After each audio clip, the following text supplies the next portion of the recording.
Hey guys, how are you all? Welcome back to my channel. Today we will see what if Naruto father of monsters. If you enjoy then please like, share and do comments. The fight had been going on for a while now.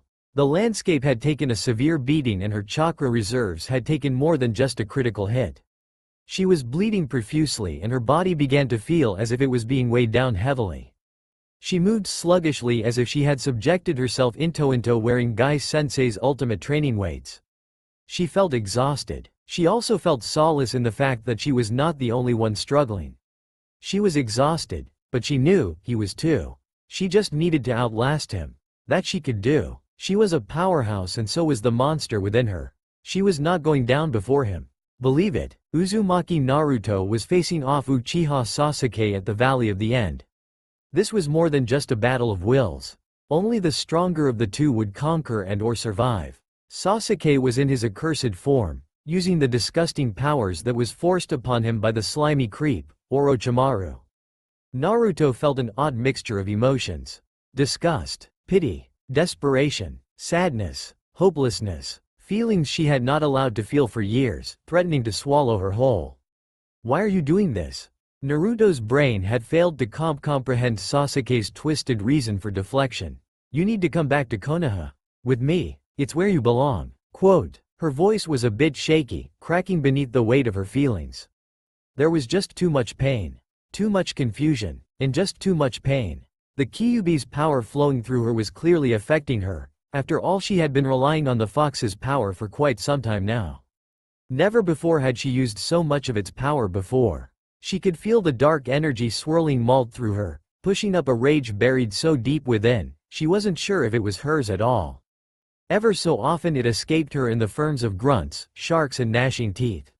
Usually she would have fought it, but now, she was desperate, allowing it to take over. She'd fight anything and everything and get power to bring the Uchiha back home. His eyes were blazing red from his activated Sharingan. He stared her down, looking at her as if she was lower than the dirt beneath her own feet. Cringing, she watched as the makings from his cursed seal slither its way all over his body. Naruto prayed that he would exhaust himself soon, yet body could only handle so much and no more. With a scoff, Sasuke finally answered her question with a question. Why do you think I would need to explain myself to you, Dobi? Naruto did her best to rein in the animalistic sound that erupted from get cheesy at his insult. You owe it to me. He blinked slowly, as if just comprehending that it was his teammate that stood before him and not merely a cockroach. It's your fault, you are a poison, he started. Naruto's brows crinkled in confusion. Are you fucking insane? How is it my fault? And what the hell does that have to do with anything? Quote. It has everything to do with this. Sasuke bellowed back. You are a ducking poison. Your eyes, your smile, your laugh, this is all your fault. Quote. Naruto was taken aback by his revelation. How dare he blame this on her? It wasn't her fault. It was the snake's fault. It was he that was poisoning Sasuke's mind. His eyes hardened, his gaze focusing on her. Your smiles are like stabs to my chest, Naruto. Everything about you is venomous. Your cheery attitude, and those blue eyes of yours. Quote. Naruto gaped at him, sputtering incoherently. You're not making sense. Quote. His eyes narrowed. I know what I have to do. The only bond I can ever have, is the one of hatred between my brother and myself. It's the only way to avenge my parents and my entire clan. But you, he hissed, you wormed your way into my life. And somehow, you've weakened my resolve. You started to make me think that the only bond I needed was the one we shared. That our bond would make me stronger. But that was a lie. You were purposely leading me astray from my plans. From my path. Hatred doesn't make you stronger, she snapped back. He ignored her. I need to kill my brother, and you can't stop me. I must sever our bond. It's the only way. He stood straighter. I kill you and become stronger. You are my weakness and with you out of the picture, I can easily accomplish my original goal. Quote. Your only weakness is your anger and hatred, Sasuke. Pull yourself together. You can't leave. You don't have to. If you want, I'll stay away from you when you come back. I'll switch teams and everything, she pleaded angrily, grinding her teeth, trying to deal with the pre-shiny ruling through her body. Her vision blurred for a quick moment and she blinked back tears. With every passing second, Naruto could feel the situation slipping out of her hands. What do I have to do to help you? The young boy sneered. That's fairly simple. Drop dead. Quote. That stung. How could you want to kill me? You've said it yourself. I'm your friend. His eyes hardened as he spat. You and your foolish friendship is not the bond I need. There is nothing for you to fight for. Quote. Yes there is. I'm fighting for you to come home. To bring you back. Her vision blurred again. Please don't do this. Please don't leave me behind. She didn't care anymore. She allowed herself to cry. Disgusting, he hissed out. Strong back, look at yourself. You sound like that weakling Sakura. Pathetic. Naruto's face gushed with embarrassment. His words burning. Sasuke had been the only one to ever acknowledge her. Without him around, she would be lonely. If he left, she'd be alone again. There would be no one to distract her from the animosity of the villagers. His silent but brooding presence over the years had been her comfort whenever the hollow pain in her chest tried to suffocate her. The first 6 years of her life was filled with solitude and despair. There was only so much a 6-year-old could take. She had been close to her breaking point, the dark voices within her clawing to the surface. It had terrified her. They still do. But that was a time brute she had met Sasuke. She refused to go willingly back to those empty days. She would fight for him. He had to come back with her or the voices would come back. She just needed to explain herself slowly, more clearly for him to understand. I'll be alone if you leave. I don't want to be alone again. Please. Quote. Alone? I've been alone as well Dobi. Lies. I've always been there. Quote. You no longer matter. Quote. I've always mattered, to you at least. If not as a friend, then as a rival. You don't show it openly, but you do. Small gestures go a long way, she laughed bitterly. You have no damn clue how much they meant to me. And here you are, intent on killing me, so I don't know anymore. Did you ever mean what you said, the way you acted when no one was around? Quote. She gave him a moment to deny what she said. He did not. Her heart skipped a beat. His Sharingan was deactivated. She watched as he took a hesitant step towards her and her heart leapt for joy. He understood. He was coming home. To her. She raised her hands to him, arms outstretched. Her eyes playing, welcoming. Sasuke's eyes narrowed, focusing on her face, searching. You're doing it again, he snarled. Naruto sucked in air quickly, her stomach clenching as he pulled back from her.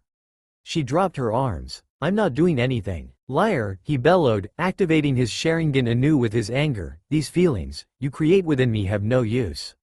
He hit his chest with an open palm, as if trying to dislodge something deep within. They make me forget. They made me think I need you. Quote. He shook his head. I will not give you the chance to influence me again. I don't know how you do it, but I will allow you to replace my hatred. Quote. His face was contorted in a rage as he drew on the power of the cursed seal. Naruto watched in horror as his skin grew gray and hand-like wings storied from beneath his shoulder blades, ripping his shirt. His hair grew, taking on a bluish hue, his features darkened by the black swirling marks. He looked terrifying. Naruto's eyes widened as she felt the immeasurable amount by which his chakra was just rampaging around her. It seemed to thicken the air and threatened to suffocate her beneath its weight. And even though she hated to do it, there was only one thing she could do in order to keep up with the onslaught of power. She had to draw from the monster inside her. His intent was to kill her and she had no choice. She couldn't even hesitate and for once neither did the creature within her. It fed her all the chakra her coils could handle. The Uchiha's thirst for blood was not good for either of them. He always did hate that clan. Immediately she felt overwhelmed by the anger, the power and the evil intent of the fox. Kill or be killed. Naruto stumbled for a moment, locking her knees with her will so that she won't fall, so that she didn't lose control.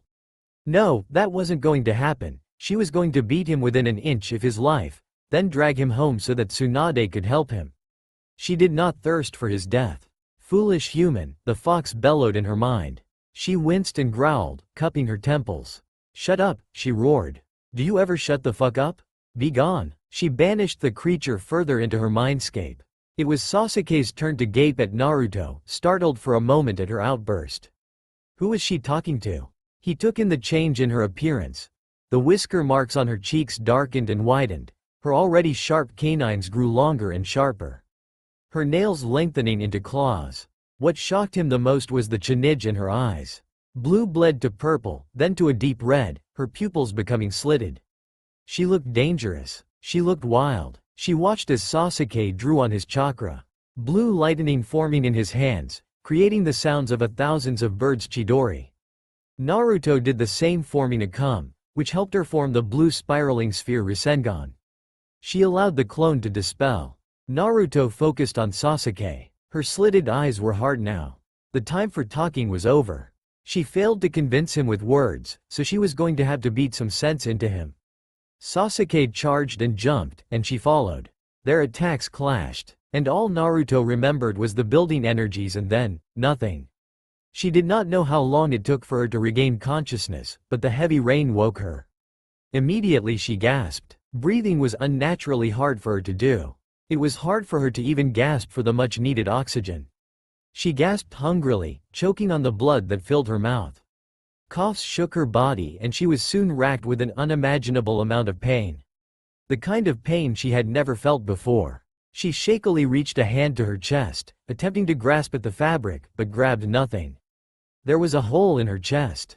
A hole. Sasuke's Chidori had pierced her thorax, just nearly missing her heart. He really tried to kill me, she thought. The pain in her chest became too much to bear and she cried out in anguish. Deep inside something shattered and the realization of Sasuke's betrayal finally hit home. It reached her mind. Naruto. A voice cried out to her as she faded off into the darkness. He tried to kill us.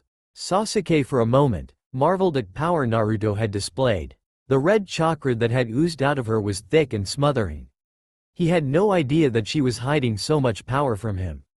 It infuriated him. When their attacks clashed, Sasuke was surprised that he was even alive and it irked him terribly so, especially since he knew that even though he was trying to kill her, she was not doing the same. How much more of an idiot could she be? She spared his life. She went easy on him. She had been so strong.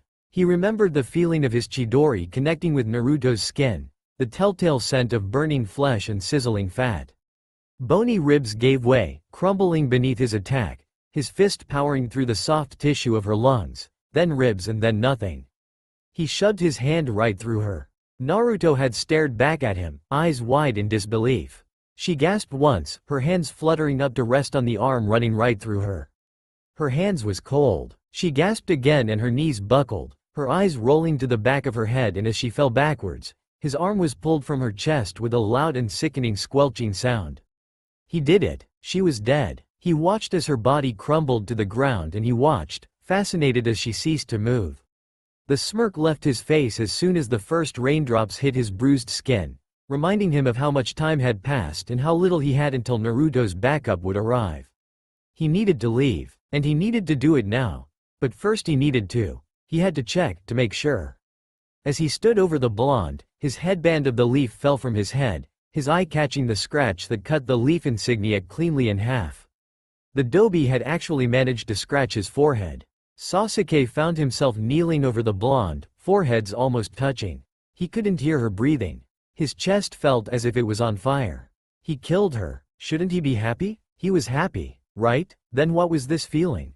His fingers shook violently and he placed them on the side of her neck, above her carotid. He waited patiently, silently for a pulse. Pleading for the reassuring pulsation, anything to indicate that blood was still coursing through her body. A fair share of it was pooling beneath her, staining her blonde tresses red. The ache in his chest multiplied by thousands, exploding to new heights. He gasped for air, his vision tunneling. He was going to pass out. No, he wasn't. Sasuke clenched his teeth, squinted and violently thumped his right temple with a closed fist. Uchihas never passed out over such a trivial matter, he scolded himself. Did Uchihas cry? Another side of him wondered. He couldn't tell. His face was wet, but that could just be the rain. Willing his hand to stop shaking and with the sleeve of his arm protector that was not doused in blood, he shakily wiped the mud and blood from her face. He wanted to remember her face. Burn it into his memory. When her face was clean as he could get it, he stood on shaky legs, backing away from the corpse of his dead teammate, friend.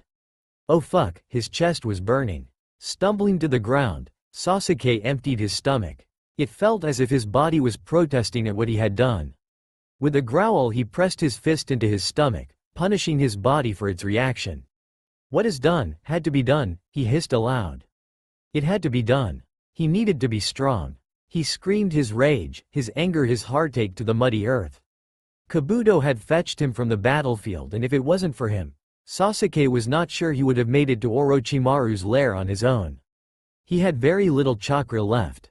He was worn out, worn down, physically, emotionally, mentally. Orochimaru had personally congratulated Sasuke for his decision, before leaving him to Kabuto, who led him to his quarters. He was told he had a week to recover, not one day more or less. Punctuality was very important to the Lord, and they were on a tight schedule. Kabuto finally left the young boy, and Sasuke shuffled into the adjoining room where he scrubbed himself clean, washing away all the evidence of Naruto's blood and the dirt and sweat of their final battle.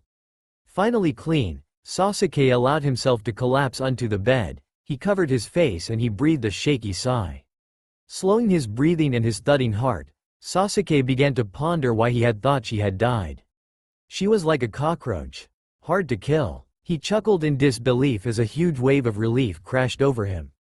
When Kabuto had fetched him, just before they shunshin away, Sasuke heard the faint gurgling of the broken girl as she began gasping. She was alive. Sasuke chortled like a madman. He was happy. He was happy. And before he could analyze why that made him happy, he began to drift to sleep. It was a pity about the Mangekyo Sharingan. She was told that when she was found, the Kyuubi had already begun to heal her wounds, stitching flesh closed with the dark red energy of its chakra. And by the time they had reached back to the village, all but one of her wounds were completely healed, and Tsunade was forced to stitch close the wound herself. Naruto was finally coming to. The first thing she heard was the whirring and the beeping of the machines that was monitoring her progress. The second was the scent of the antibacterial soap and the bleach they used to clean the hospital linens. The sharp scent of blood. She began to inhale slowly, and the pain of newly patched lungs opening stung smartly. Breathing hurt. Fallen lashes fluttered lightly on puffy cheeks as she tried to open her eyes. They refused, her eyelids feeling heavily weighted. Her toes curled in her effort to try and squint her eyes open. It worked. And work a moment. All she saw was bleeding white swirls. Too bright. She groaned, giving up, allowing her eyes to close once more. Instead, she focused on her body, feeling for broken bones, torn flesh, or any signs of heavy injuries. A dull and low ache was pulsating from her chest. Shakily, she lifted a heavy hand to grasp the thin fabric that rested against her chest. Her breathing seemed as if it got heavier, labored. The machine monitoring her heartbeat seemed to have gotten louder, the beeping more frequent. As she pressed her open palm to the hollow ache in her breastbone, her heart began to stutter as if struggling not to give out. She begged for this feeling to go. She grimaced, her face marred by the deep ache she was feeling throughout her body. All the way down into her curled toes. The machines got louder, as if screaming at her. She gasped, gulping in air, and she writhed, feeling the pain numb her mind. Tears streaming down her cheeks as she tried to relax, trying to stop seizing at every painful twitch of her chest. She dry heaved, her empty stomach clenching, flipping, trying to bring something up. It only brought up acidic bile and hot air. From her left, Naruto heard a quick shuffle followed by light and quick footsteps. Large hands slid behind her back and turned her onto her side. She shuddered as she heard her vomit hit the floor. Whew! She inhaled deeply. Recognizing the scent of her old teacher, Naruto confined her pain into the back of her mind, and she struggled once more to open her eyes. It was Kakashi. Embarrassed, she begun to tug herself from his grip. You shouldn't do that, Naruto. You might reopen your wound, he hummed, pulled her hand from her chest.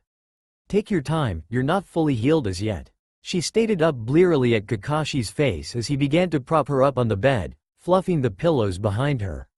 Why are you here? She cloaked, licking drin lips, grimacing at the taste of her own upchuck. Hitaki Kakashi stood by her bed, his one visible eye focused on his student. The usual porn book that he had in his hand, nowhere to found. The masked man was often hard to read, but the fact that that ever-present book was nowhere to be found was an indicator of how worried he was. I was told to keep watch, Naruto-chan, how are feeling? Like a failure, a thought whispered quickly through her mind. She blushed furiously and balked in horror as he took a towel from the rack hanging by the door, stopped gracefully and began to wipe the mess from the floor. "Please don't do that," she wailed softly. Kakashi ignored her, turning to rinse the towel in the hospital room sink. Squeezing her eyes closed, she covered her face with trembling hands. He must hate her now. Of course he did. She had failed to bring back Sasuke, his favorite student, and now he was babysitting her, most likely on the order of Tsunade Baon's order. "Are you okay, Naruto? Do I need to call for a nurse?" "No," she blurted out, her eyes tearing open. "I'm fine." Kakashi stood at the foot of the bed, peering at her. His eyes were hard. Oh God, he did hate her. "How long have I been out?" she asked after a moment of silence. "Approximately 6 days," he answered. Sasuke was long gone now. God, she felt tired. She nodded once before speaking. "I'm sorry I failed," she mumbled, her words slurring a bit. She felt exhausted, drained. Her body began to relax into the pillows. "I failed to convince him." She turned her bleary eyes to him as he hushed her. "Go to sleep, Naruto, you need your rest." Naruto woke slowly, feeling restless. She dreamt of that as whole. Annoyed, she wrestled her way from beneath the thick covers of blankets that seemed to want to smother her.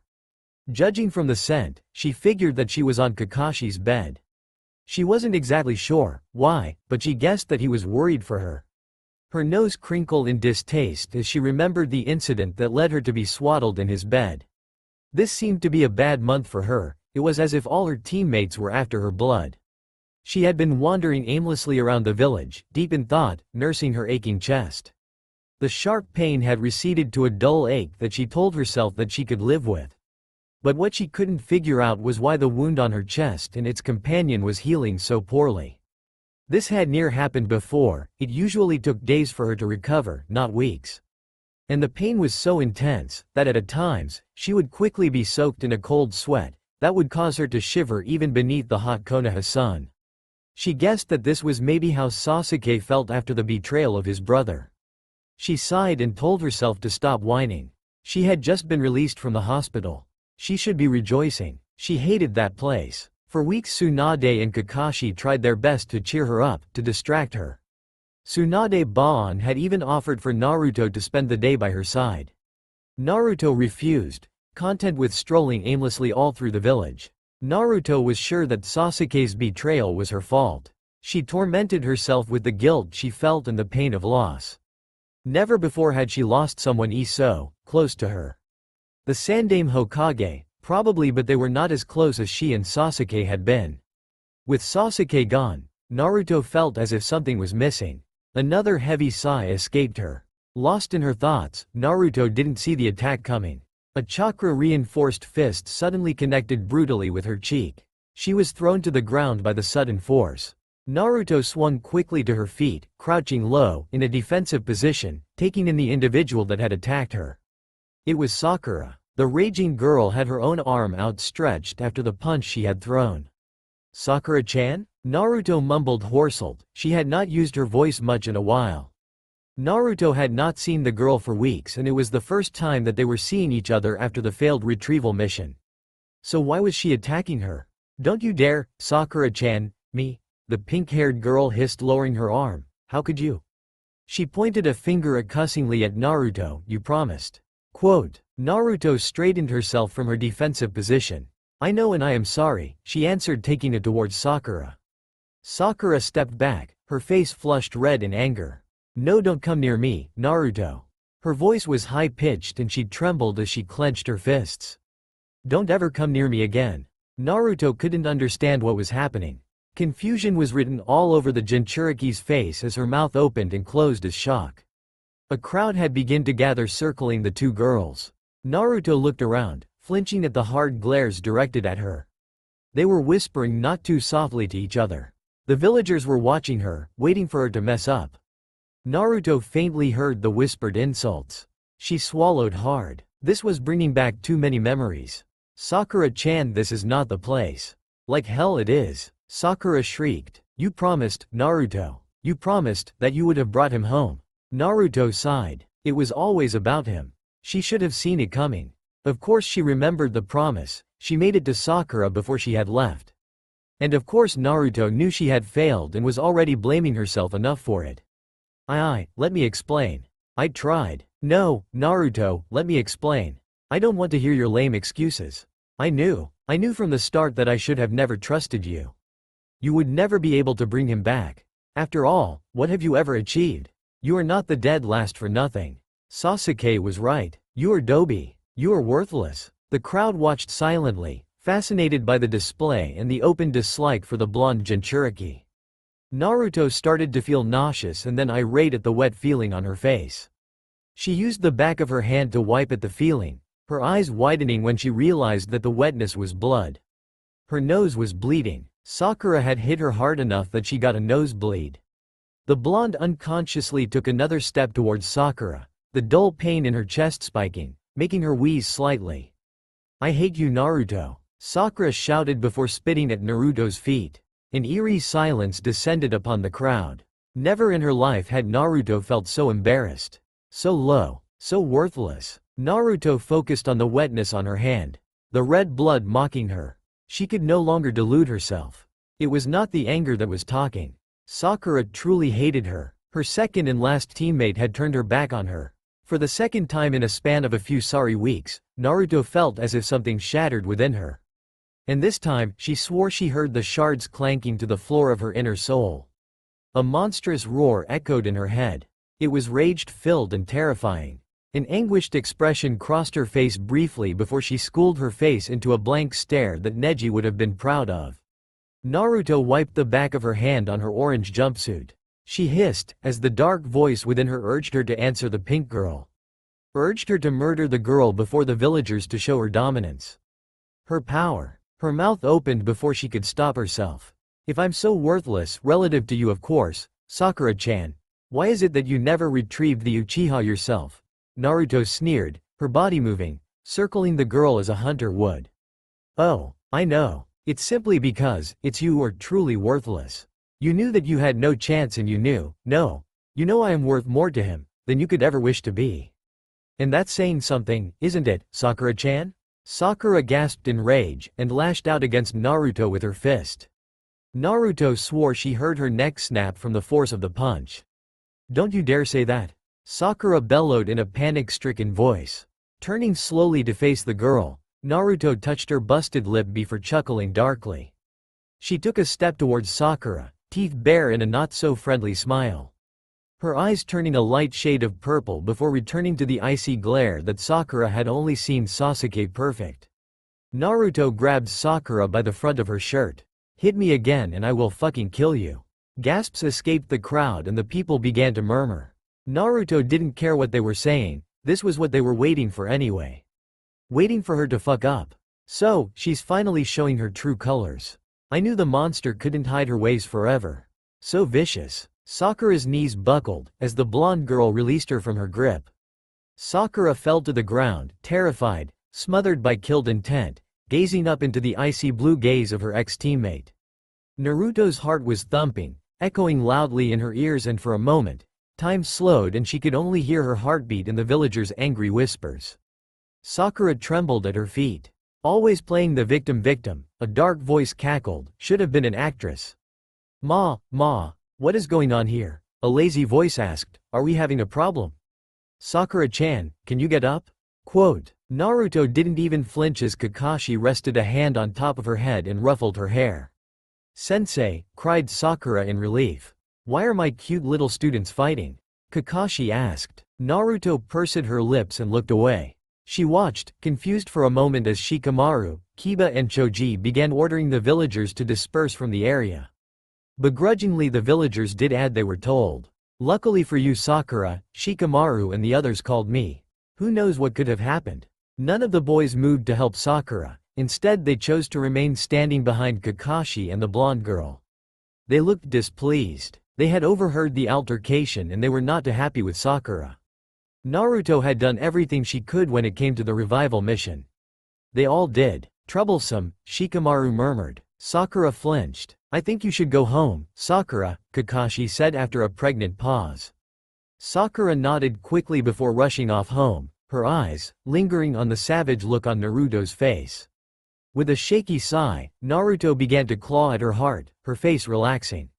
Naruto, Kiba started, unsure. She grunted. Are you okay? Choji finished. She grunted again. She was slightly amused that she was starting to sound like the broody bastard. A bark of laughter escaped her. Then light giggles. They all looked down at the small girl, startled. She didn't stop. Their expressions was too funny. Sensei, Shikamaru began, I think Naruto may be in shock. I think so too. Kakashi answered, steering Naruto in the direction of her house. Let's get you home. It wasn't until they stood before the girl's apartment. Naruto bent over in boisterous laughter. Tears escaping her eyes as if she had heard the best joke ever. Now this is something. She snickered. She was the only one laughing. After all, who would laugh at the fact that Naruto's home was on fire? No one, but the girl herself, of course. Naruto had lost her second teammate. Somehow, she had driven them away. There was no Team 7 anymore. She was alone again. Good. The dark voice in her mind whispered harshly. The only one left. Kakashi-sensei. Let's see how long that lasts. Naruto had finally come to the conclusion that Sakura was never really a friend. The pinkette would use every excuse to belittle her, especially in front of her beloved Uchiha. She'd hit her for absurd reasons, vague incidents, minor details.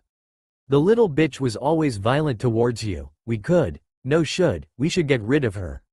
The dark voice continued. Naruto ignored the voice. All your attempts at befriending the little pink fluff had been fruitless.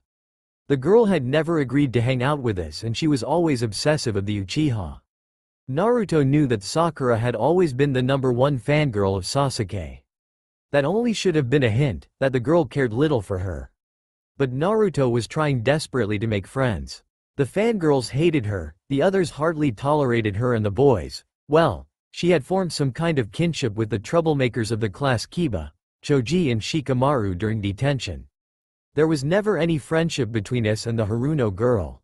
I regret nothing we say to that fool. True. When they had been teammates, the girl had always ignored her or insulted her. Was that truly friendship? No. Was she even sure she had friends at all? We have no friends here. Staring at the ceiling of Kakashi's dark bedroom, Naruto made a decision.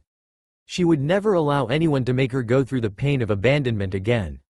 Sasuke was right. Nothing good can come from things such as bonds and friendship. Yes, being alone hurts less. We will stay alone. Precious people do not exist. Only we exist. Naruto snorted loudly at her previous beliefs. She knew she would never be able to survive another betrayal. Not mentally, at least. She needed to make sure that she never gets hurt again. She would have to be very careful with who she puts her trust in now. Naruto slipped quietly out of Kakashi's bed, stretching her body languidly, and she wondered for a moment where her ex-teacher went. She could not sense his chakra anywhere close, but still, as an extra precaution, she padded quietly to where Kakashi has gathered her things. The little that Kiba and the others had managed to save from the fire: a bright orange blanket, her froggy purse, and the photo of old Team 7. She scowled at the photo before placing it quietly by Kakashi's own copy. She would leave it behind, the memories as well. She wanted nothing to do with them. Sasuke's training had begun 2 weeks ago, and Orochimaru was already making him sweat harder than Kakashi had ever managed to accomplish in his entire Team 7 career. Although every muscle in his body was aching, Sasuke was happy-ish. This was what he had always wanted. A sensei that was devoting his time only to him. He was going to get stronger. He already felt stronger. The snake would train him, and soon, he will be able to kill his brother. Itachi. He was the reason for all of his suffering. He had been an idol for him. The person he had looked up to. Itachi had been everything that Sasuke wanted to be. His betrayal had scarred him. And he was the reason he had to abandon Naruto. Pure misery was all he had known after the massacre. When he was all alone, Naruto was the one that had pulled him out of his gloom. She was literally a bright ball of energy. She was the sun personified. She was the first one that made him feel something other than pain. The constant dull aching of his chest increased a little. He recalled Naruto's words, the one she had said when he faced her down at the Valley of the End. She had begged him not to leave her alone. What did she mean? Sasuke knew that the girl was an orphan and that she lived alone, but she had so many friends. She'd be fine. Frowning, he realized that he had never asked her about her parents. Thinking about, there was a lot of things that Sasuke did not know about the girl. Who took care of her? Did she not have a guardian like he had? Of course not. He had seen her apartment. No respectable guardian would allow a child to live like that. Sasuke scoffed at his train of thoughts. Angry that he was still thinking of the dumb blonde. He had defeated her. Even if he hadn't killed her, he had won.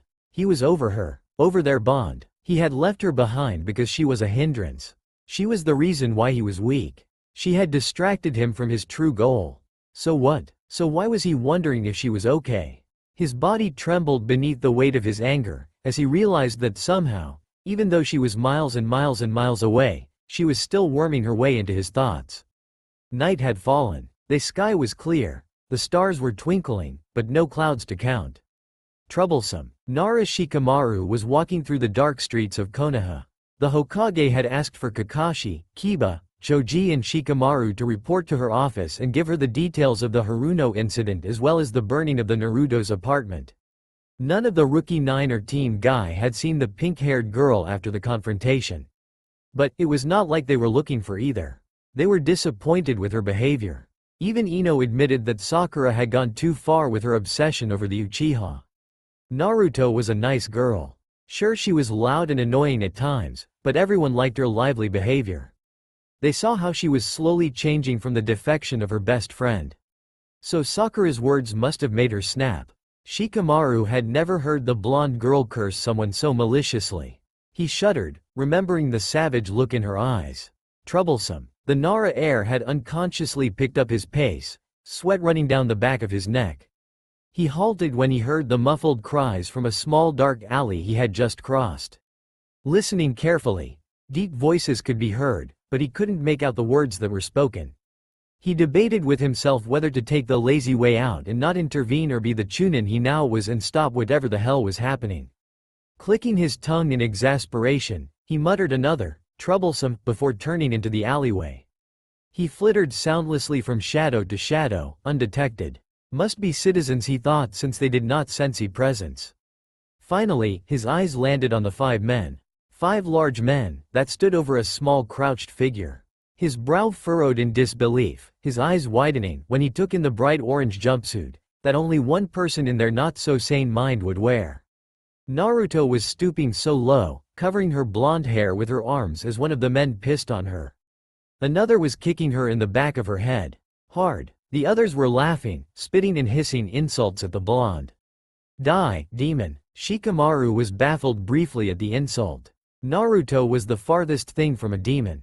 Sure, she pulled pranks, but this was no way to treat anyone. Breaking out of his trance, he realized that Naruto was not defending herself at all. Grunting in anger, Shikamaru thanked Kami that it was dark. That meant that there was an innumerable amount of shadows at his disposal. He quickly ran through the needed hand seals. Ninpo. Kage Shibari no Jutsu. 1. Shikamaru watched as his shadow lengthened and connected to the 5 shadows of the assailants, who stopped moving as soon as the wear caught in the binding technique. He watched as the 5 men panicked.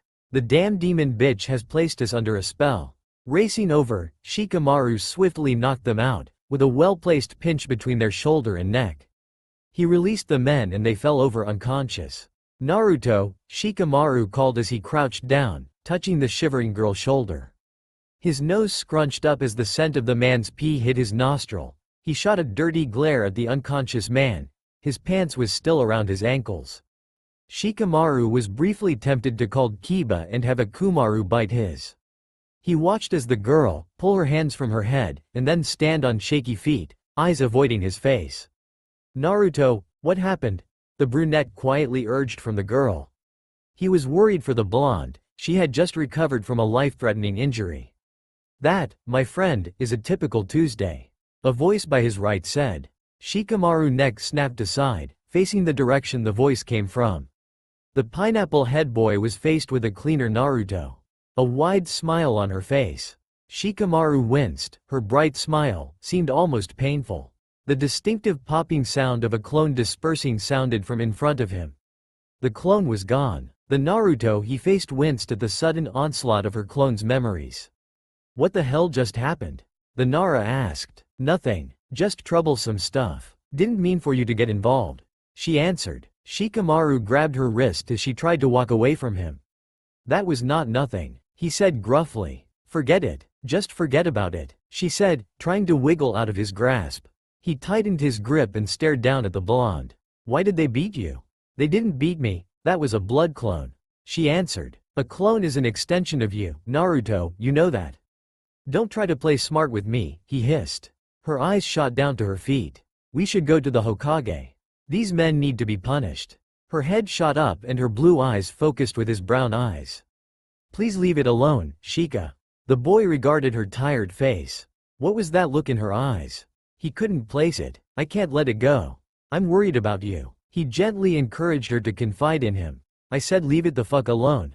Snapped Naruto, viciously snatching her hand away from his grip. The brunette's hand dropped back to his side and he stared at the feral look her face had taken. The hair on the back of his neck stood on edge. The look quickly passed, her expression relaxing. With a sigh, she pinched the bridge of her nose. Look, I'm sorry. I've been on the edge lately. He nodded, watching her. Analyzing every move she made. This is troublesome. You really don't want to get involved with this. A sad smile graced her lips. Coming to your rescue in the first place was troublesome. He snapped in a rare moment of anger. He couldn't understand why she didn't want his help. Well, you shouldn't have. She snapped back. I could have handled it myself. I've always handled this alone. Always, he thought to himself. Shikamaru looked down into her blue eyes, exasperated.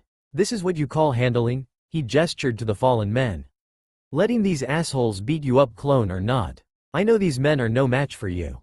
The girl averted her gaze, stepping back from him. Why did you let them do that to you? Naruto shook her head sadly.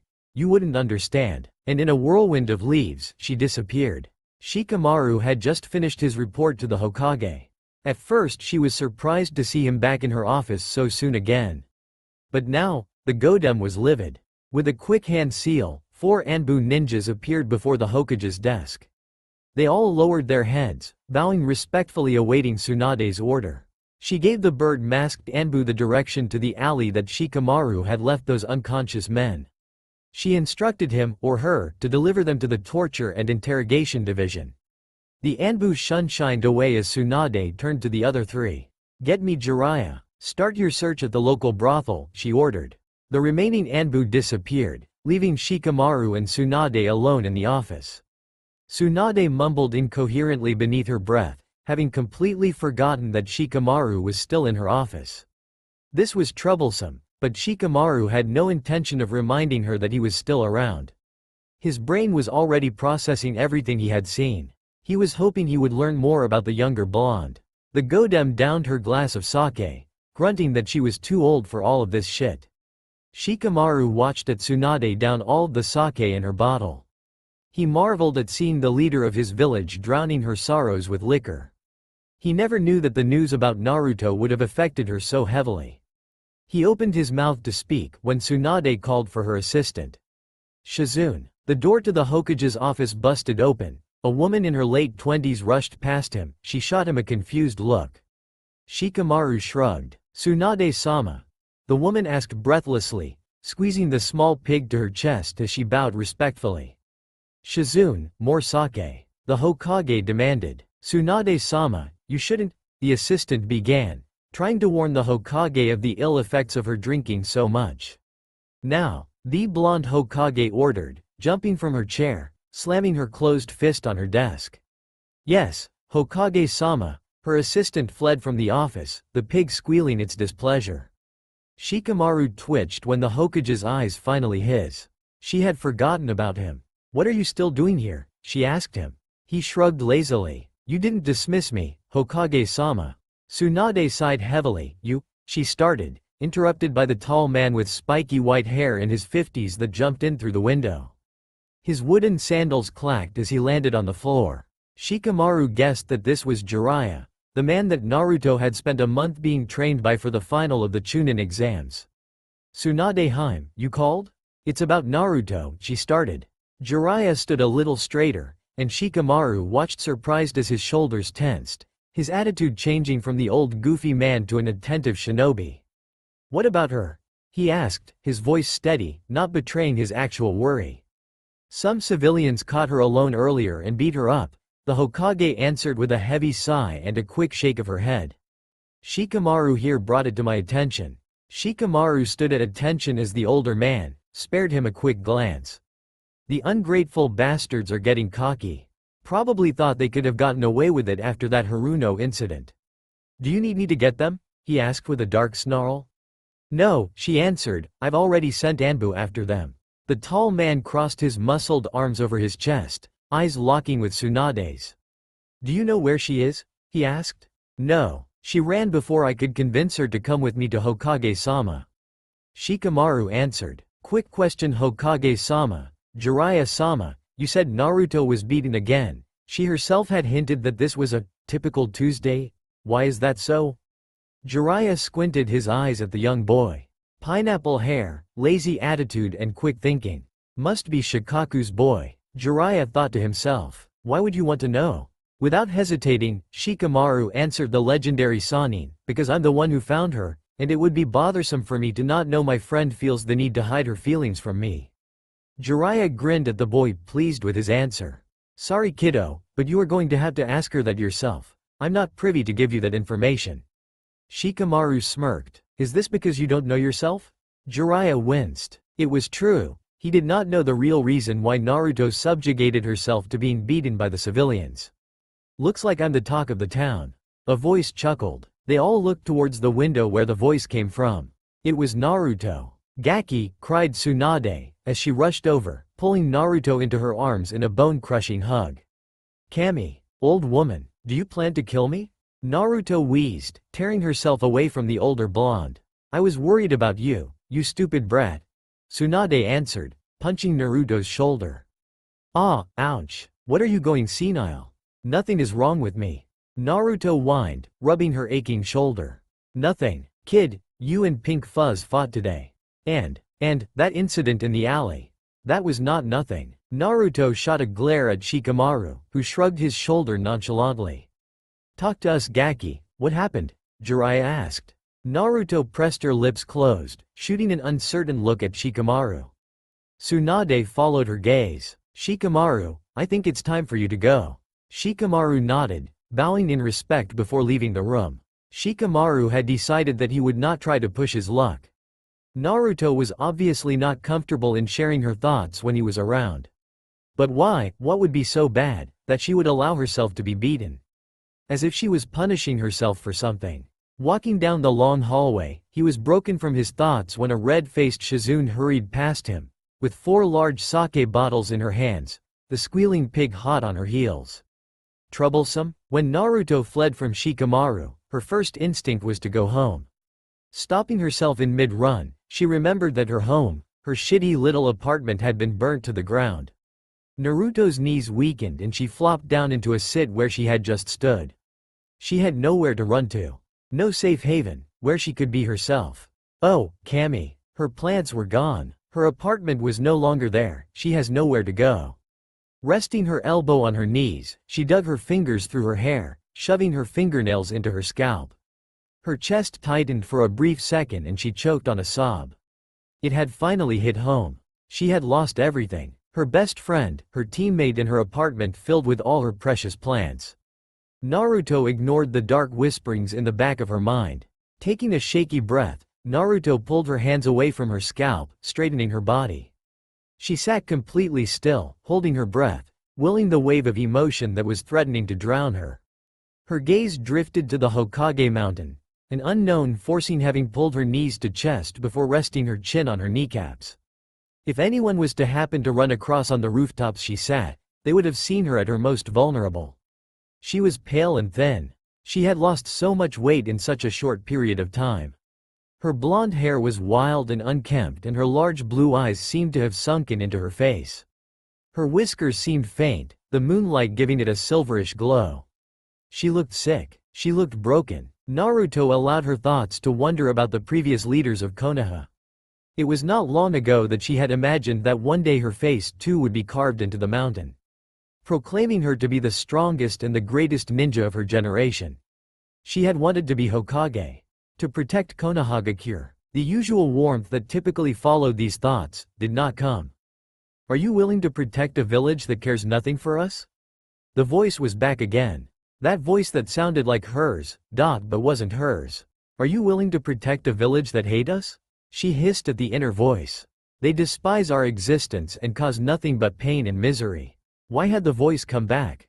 Do you really think that if we keep trying and trying and trying that they would accept us? Love us. Shut up. Go back. Go away. Naruto snarled. They will always hate us. No matter what we do. For once the voice sounded sad. Naruto jumped to her feet, the hair on the back of her neck standing on edge. The voice was becoming more and more active. This place was no longer her home and was only making her agitated. The more she doubted, the stronger the voice spoke. It didn't sound like the fox, but it could be tricking, putting her off balance just for the sake of messing with her mind. If that was so, she needed to get out of here. She needed to find Jiraiya. That was earlier. Now, Naruto was standing before Jiraiya and the Hokage. I want to leave this place. Tsunade's mouth fell open, her jaw flopping up and down. What? Why? The older blonde screeched after regaining her voice. Naruto, why would? You already know why, Tsunade, Jiraiya answered.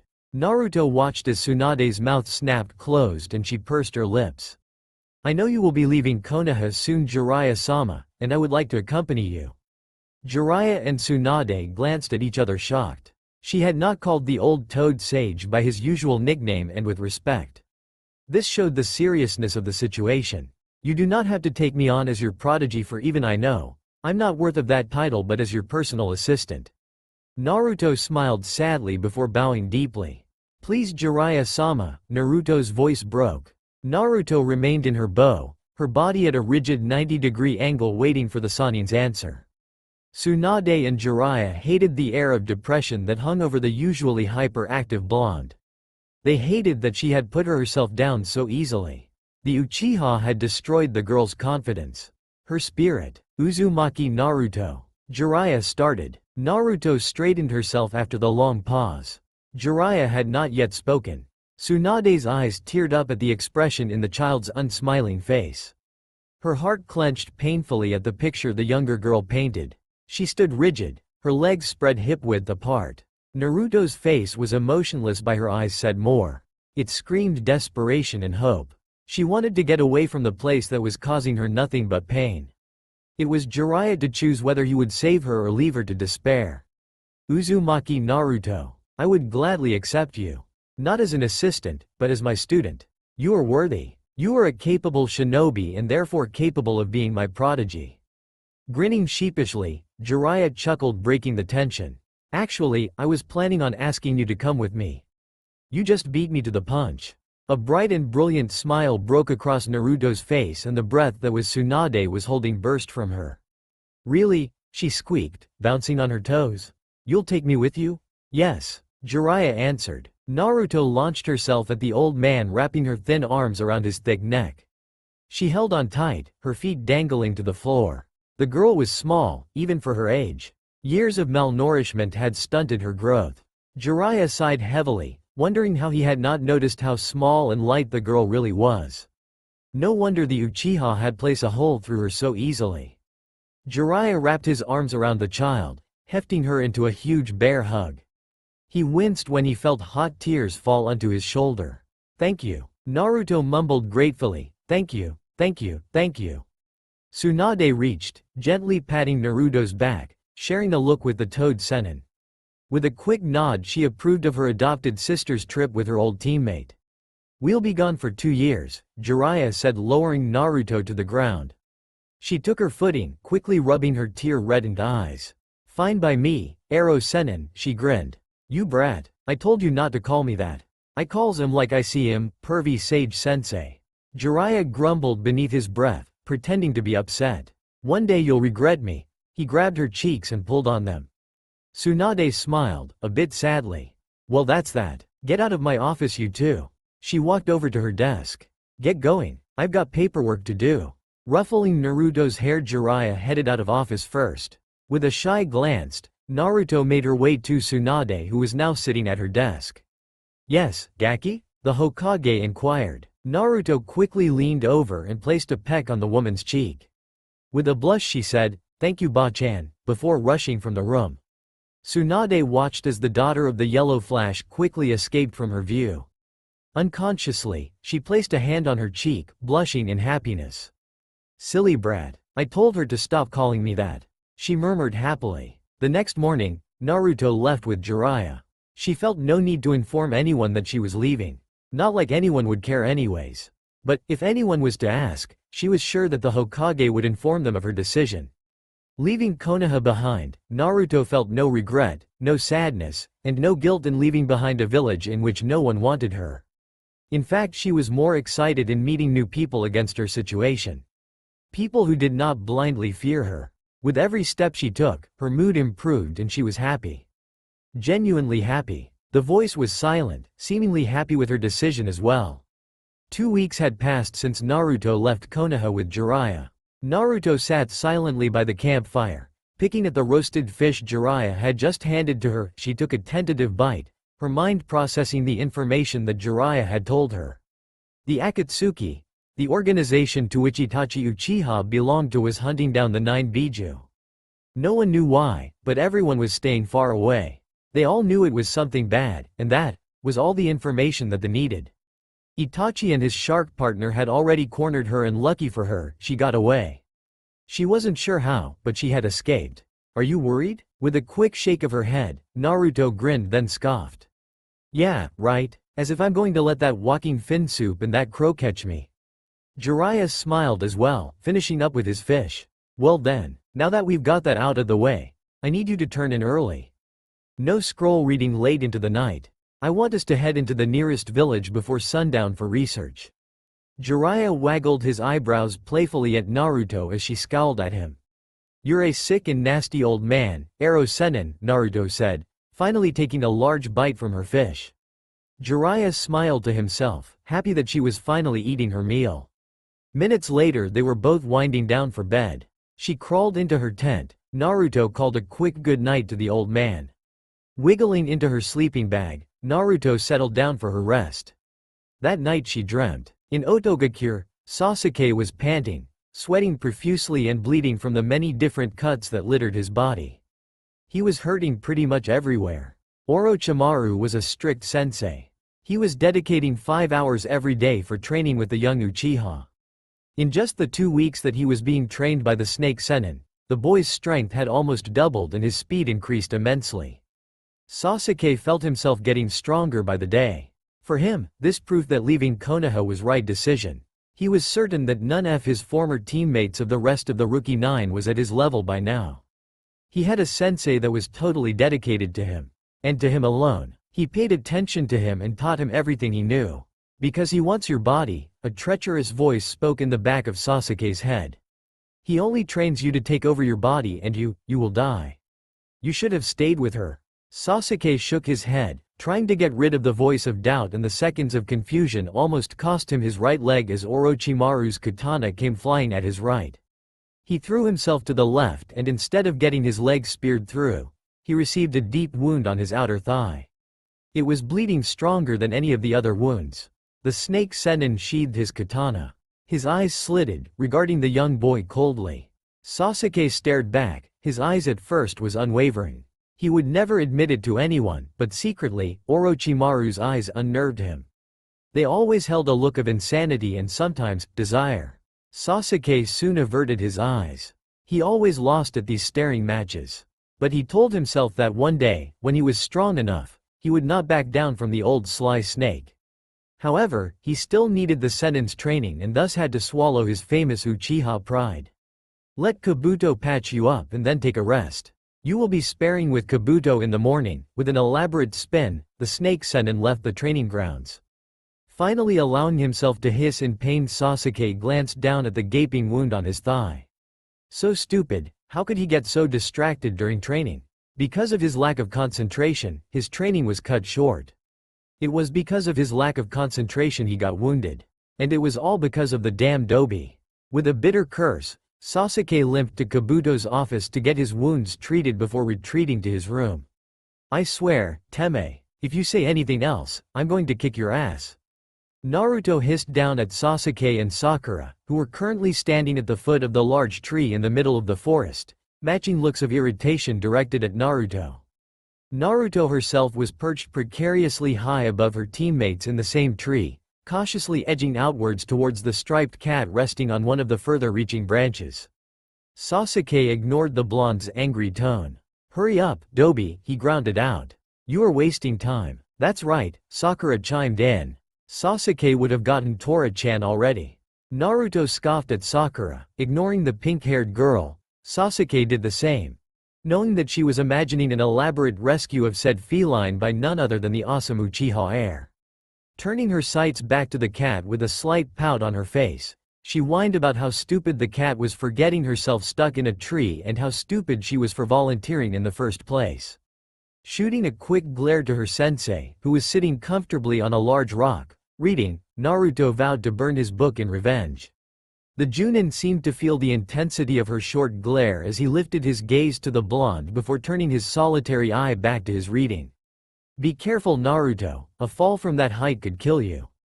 The blonde continued to inch towards the preening cat. "Fret not, sensei," she grinned. "Someone as awesome as me would never fall." Tensing her body, she sprung outwards, making a grab at the cat. "Gotcha," she giggled to the cat. The cat yowled disapprovingly, unhappy she was caught. Down below, Sakura slapped her forehead. "Sheesh, Naruto. Be careful. You heard what Kakashi-sensei said." "Pshaw, what does it matter? I got the cat, didn't I?" Naruto blinked, holding the cat in her arms, standing out on the branch. "I got the cat, see?" She held the animal outward for Sakura to see, but unfortunately the movement caused the cat to panic, clawing at her arms wildly.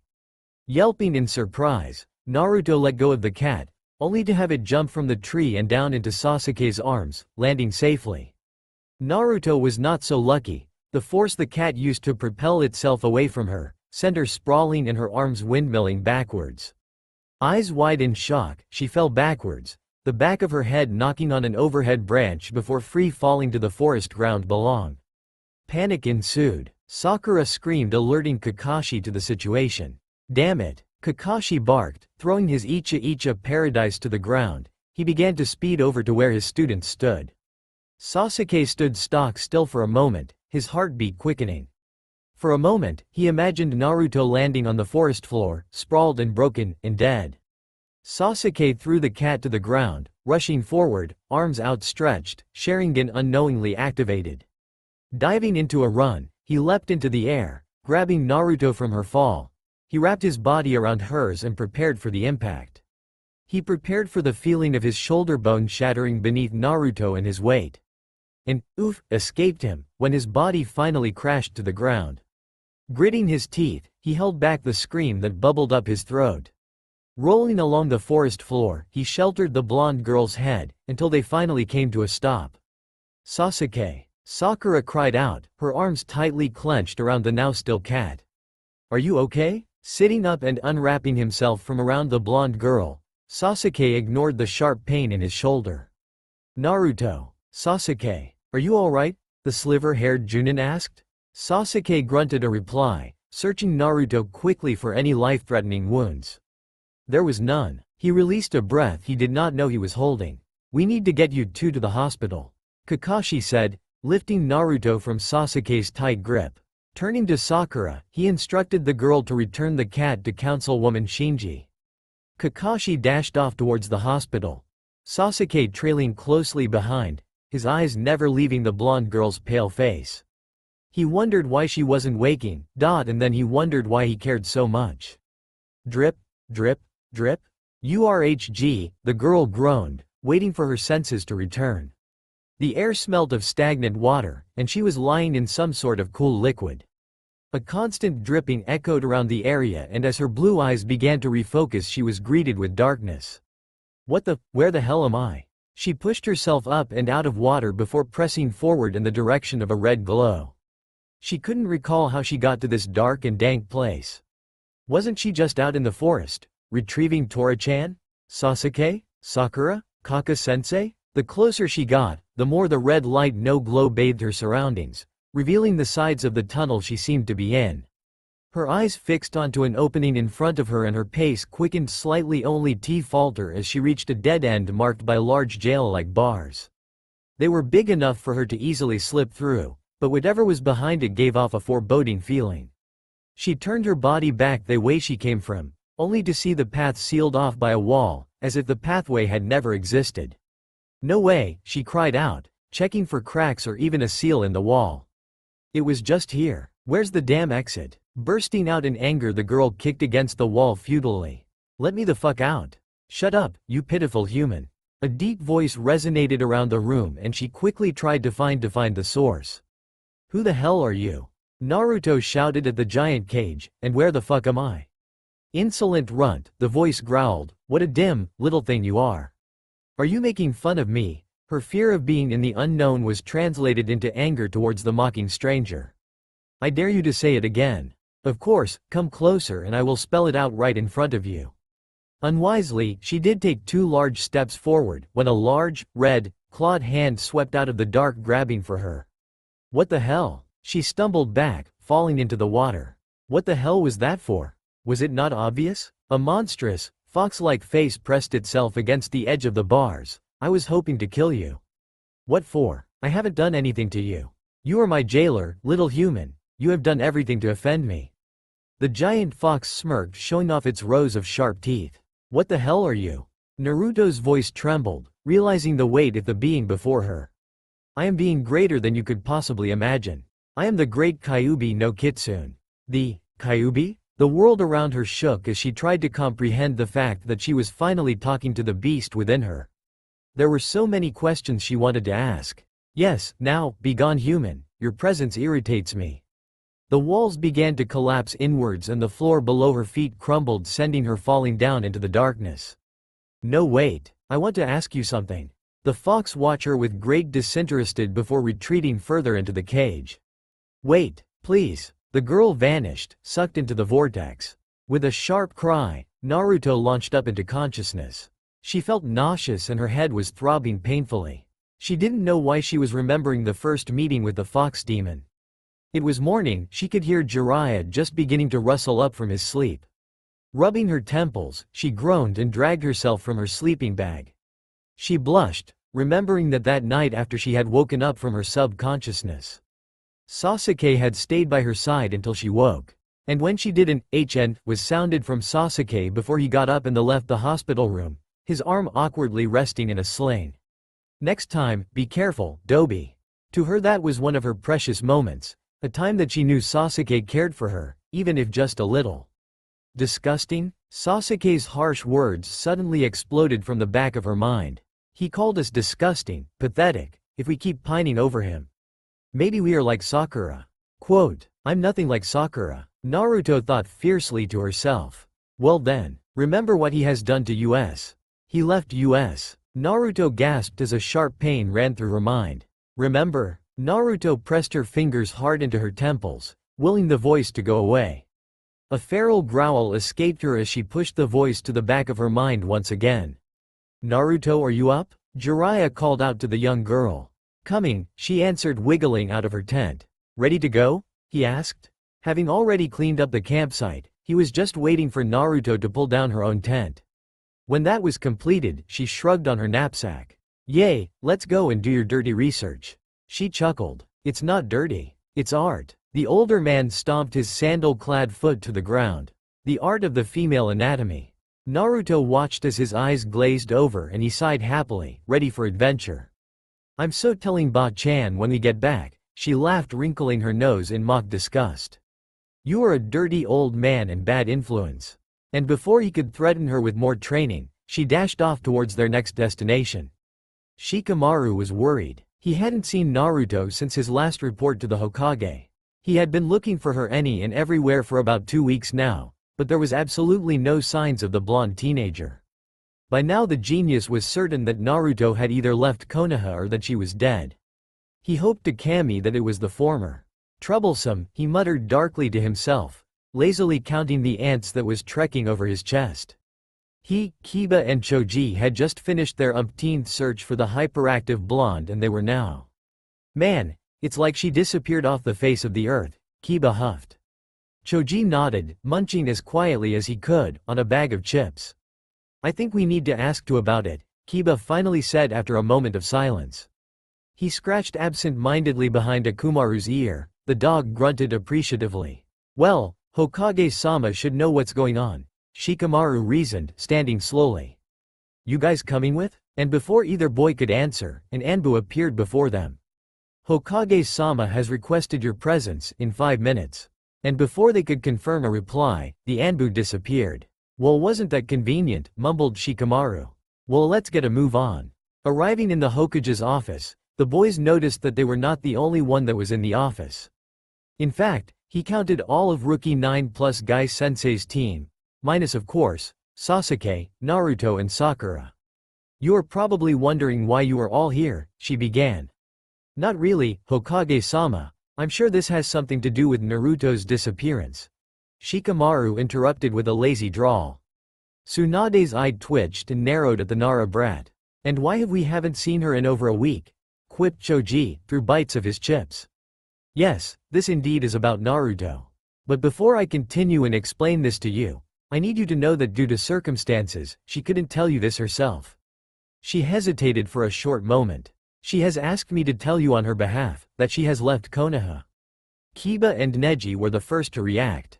That's out of character even for her. What the hell? Kiba exclaimed. Naruto left with Jiraiya on a training trip. He took her on as his prodigy and Naruto gladly accepted it. Tsunade continued as if Kiba's outburst had not thrown her off. The genin gaped at Tsunade. Jiraiya, one of the 3 legendary Sennin, had chosen Naruto as his prodigy. Kiba pouted, a bit jealous at Naruto's fortune. Lee yelled invigoratingly, something along the lines of Naruto's youthfulness and bright shining persona. Neji's face betrayed nothing, but internally he was happy for the blonde. Shikamaru found that his suspicions were confirmed. He wanted to ask if the incident in alley had anything to do with her hasty departure, but the Hokage shot him a menacingly look that even he would never question. He clamped his mouth shut and looked away. The genin left the office and Tsunade was glad to be alone again. However, as she was about to take a sip of her beloved's sake, a throat was cleared. She looked up. It seemed that not all of the genin had left her office as yet. Still standing in front of her desk were Nara Shikamaru, Hyuga Neji and Hinata, Inuzuka Kiba and Akamichi Choji. I can't seem to shake you off, Nara, Tsunade chuckled bitterly. Why are you all still here? She had expected the Nara to answer, instead the usually shy girl, Hinata spoke. Why did she leave without saying goodbye? Tsunade smiled inwardly. Who would have thought that Naruto had so many people around who cared for her? Jiraiya needed to leave quickly. There was no time to say goodbye. Shikamaru and Neji both squinted their eyes at her. They picked up on her lie. When will she be back? Choji crunched out. Tsunade sighed heavily. In about 3 years. Even this was too long for her liking. She couldn't imagine how they felt. She was already missing the loud blonde terribly, but she knew that the younger blonde needed the time to mend.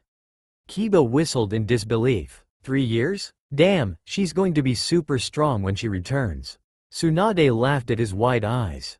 Akumaru. Kiba yelled at the dog, we need to go. We got training to do. Now. Determined, he left the office with the yelping Akumaru on his heels.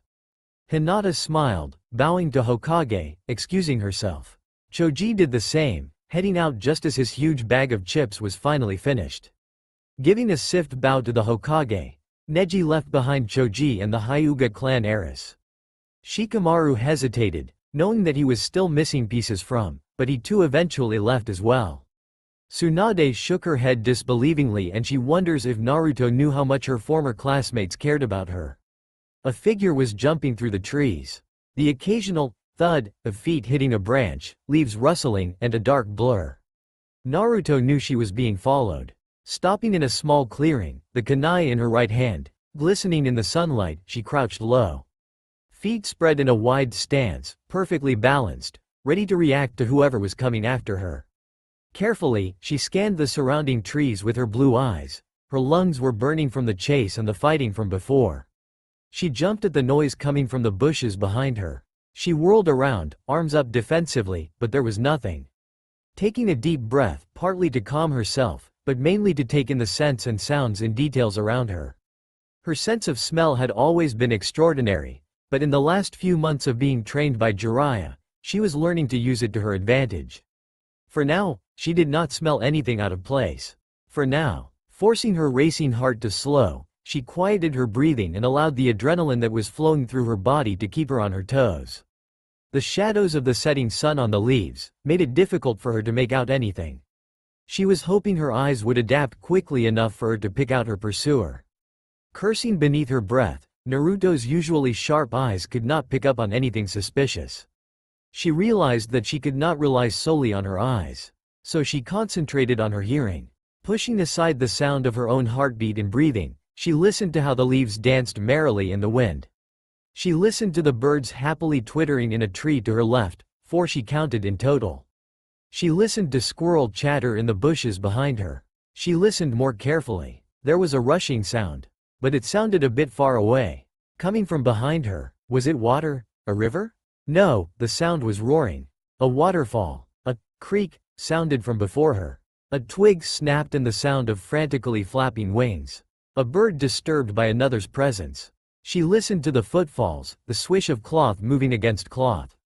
And then, breathing. There, eyes snapping open and with newly acquired speed, she flung a swarm of shuriken into the tree line before her.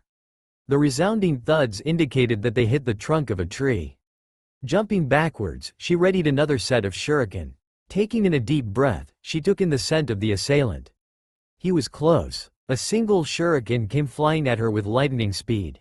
Before she could wonder why there was only one shuriken aimed at her, she heard a deep voice call out a jutsu. Shuriken Kage Bushin no Jutsu. The single shuriken multiplies by several dozen.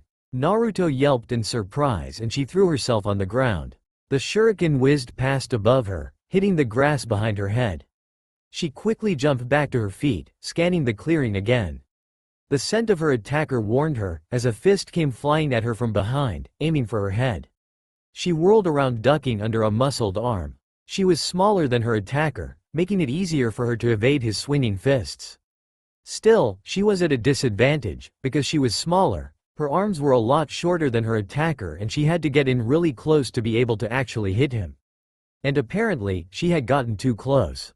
A large fist connected with her stomach. She dry heaved as the power of the fist sent her flying.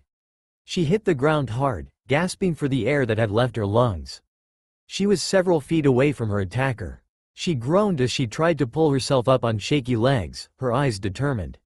She failed. She lay gasping on the ground and she glared up at the tall man who was now standing over her. Stooping before her, he gently pulled her into a sitting position, supporting her so that she wouldn't fall again. "You didn't have to hit so hard," she croaked out. The white-haired Sennin chuckled at his godchild and sat beside her. "Your enemies will not hold back, Gaki. So I will do the same." He picked at the stray leaves that tangled in her hair. "That would be a disservice to you."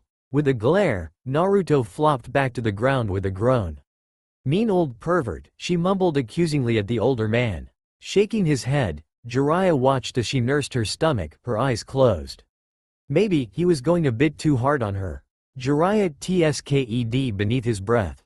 No, he would not spoil her. He was here to coddle her, but to train her. He was training her so she would have a chance to stand her own against the members of Akatsuki. They had been traveling for a total of 4 months. And already the changes in Naruto were very visible. While the girl had chattered non-stop during the month he had trained her for the Chunin exams, she was now quiet and oftentimes he would catch her with an uncharacteristic thoughtful look on her face or sometimes even whispering to herself. When she spoke, her voice was no longer loud and annoying. She was now actually thinking before she spoke. And sometimes, Jiraiya even found himself wincing at the subdued way she spoke at times. It shocked him that in the last 4 months, not once had he seen her trademark foxy grin reach her eyes. The occasions in which she gave him a genuine smile was so far and few between. Rolling onto her knees, Naruto struggled to her feet. Jiraiya eyed the young girl as she dusted off her bulky orange jumpsuit. It was dirty, torn and ripped all over. Frowning he wondered if all of her clothes now looked this way. All of the intense training Jiraiya has been putting her through was now showing on her wardrobe. Pushing to his feet, Jiraiya dusted off his own duds. "Naru-chan, I'm planning to go into town today, you want to come with?" Naruto scowled at him in disgust. "For research? You old pervert," she shook her head. "Nah huh, the last time I went with you into a town, I got chased out of the women's spa for being your accomplice. They thought I was a man. Well, it doesn't help that you are flat-chested. Of course they'd think you were a man. Naruto clenched her fist and glared at the old man, eyes flashing in righteous anger. Jiraiya visually sweat dripped. Okay, my bad. But it was for a good cause. Plus it wasn't all that bad, you got a good shower for once. Barely. And I had to leave my clothes behind. Naruto blushed, mortified. And when I snuck back to get them, the mob of angry women had already burnt my jumpsuit. Jiraiya whistled low beneath his breath. Oh, I forgot about that. But honestly, this time, we are only going for supplies. He grinned. Naruto eyed him suspiciously as she picked twigs and dry leaves from her long pigtails. Alright, I'll come, she answered after a long pause. Great, let's get going then, Gaki. With a quick sly smile that didn't quite reach her eyes, Naruto scoffed. Anything you say, oh great and might pervy sage. Okay kiddo, what about this one? Jiraiya shoved something in her face. Naruto pretended to gag at the deep navy blue dress with bright pink sakura blossoms at the hem. The colors reminded her too much of her previous teammates. How the hell am I going to fight in that? Naruto snapped, pushing Jiraiya and the horrid dress out of the way. Come on Naru-chan, you'll look good in this. Over my dead body, she grumbled as she shuffled over to another clothes rack. Aha! Jiraiya shouted triumphantly. How about this? You'll definitely like this. Naruto's brow rose in amusement. Just because it's a dress in my favorite color doesn't mean I'll like it. She scoffed at the neon orange dress with white orange blossom at the hem. Please move away from dresses. How the hell will I be taken serious as ninja in that frou-frou outfit? Jiraiya grinned mischievously. You don't need to be taken seriously. You just need to distract.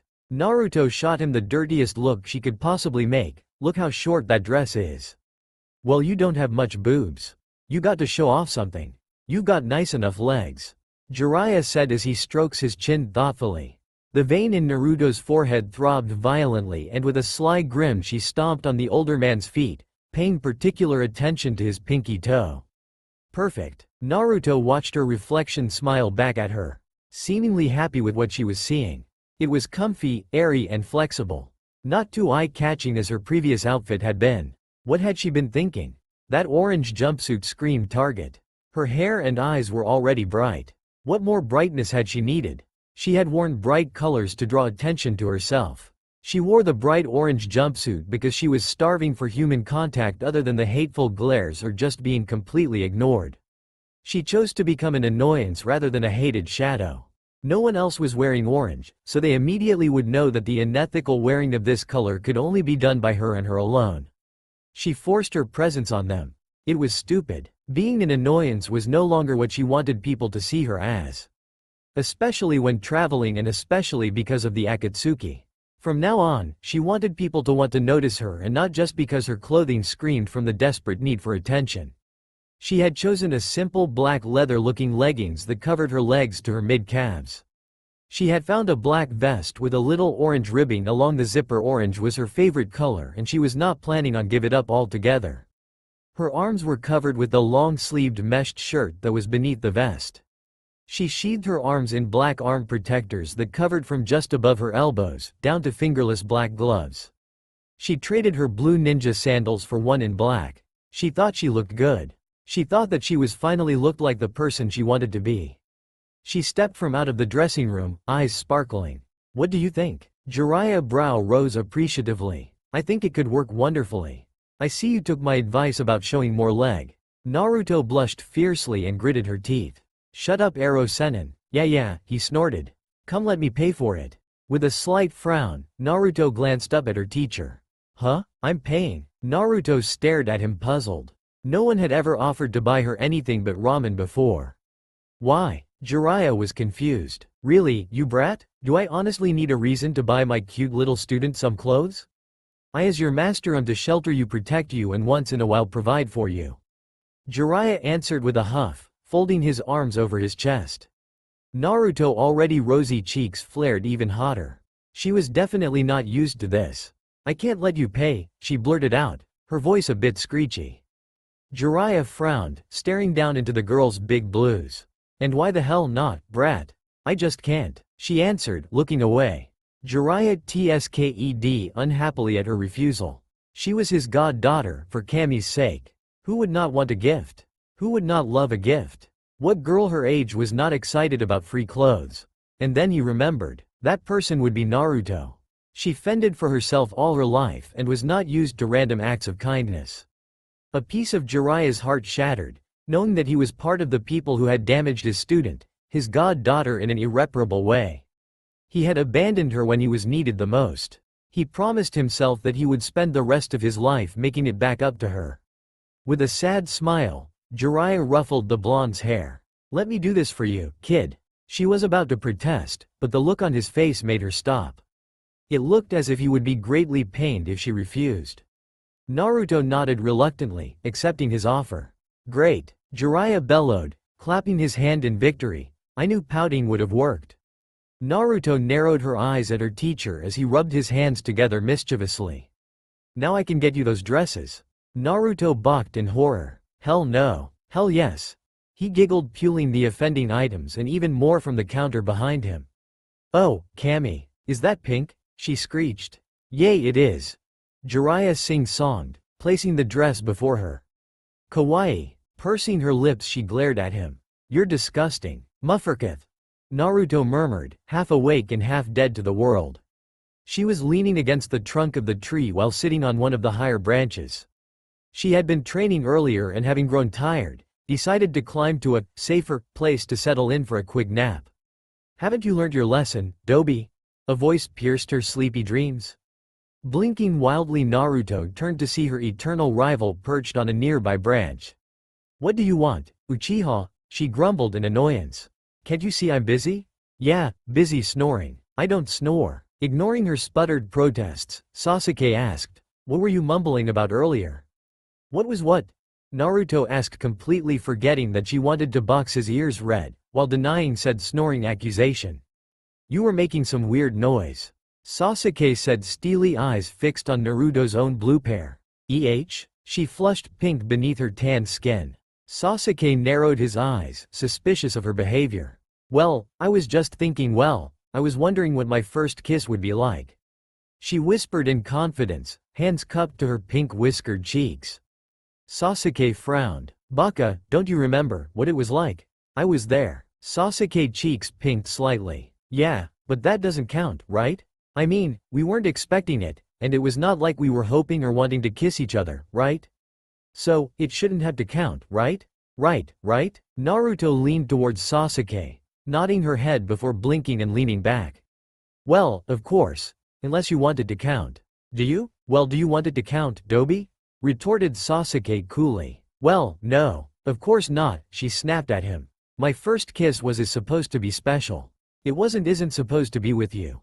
Sasuke pursed his lips, his brows furrowing slightly. "Well, it happened with me, Dobi. You can't just pretend it didn't happen." Naruto rolled her eyes at him. "Well, I guess I'm dreaming of my first kiss." "There is no such thing," Sasuke interrupted. She narrowed her eyes at him. "Yes, there is." Naruto leaned over slightly towards Sasuke, gesturing for him to come closer. He did. "I heard that there are some people who have had a first kiss. And each time when you have a kiss with them, it's like your very first kiss all over again." It was Sasuke's turn to roll his eyes. "Where did you hear that from?" "I overheard it when we were still at the academy, that when you kiss that special person, who I have no idea who that is, that the feelings, and if the mood is just right, it's like having your first kiss all over again. I would if I can find this person. Who do I have to kiss to get my very first kiss ever?" "Yusura Tonkachi, I was your first kiss ever." "That's the end of that. That's just stupid gossip." Naruto tsked at him, leaning away. "I don't want you to be my first kiss." "So there, Dobi," sighed Sasuke, feeling frustrated since he couldn't find the words to explain. He resigned to just asking her about her second kiss.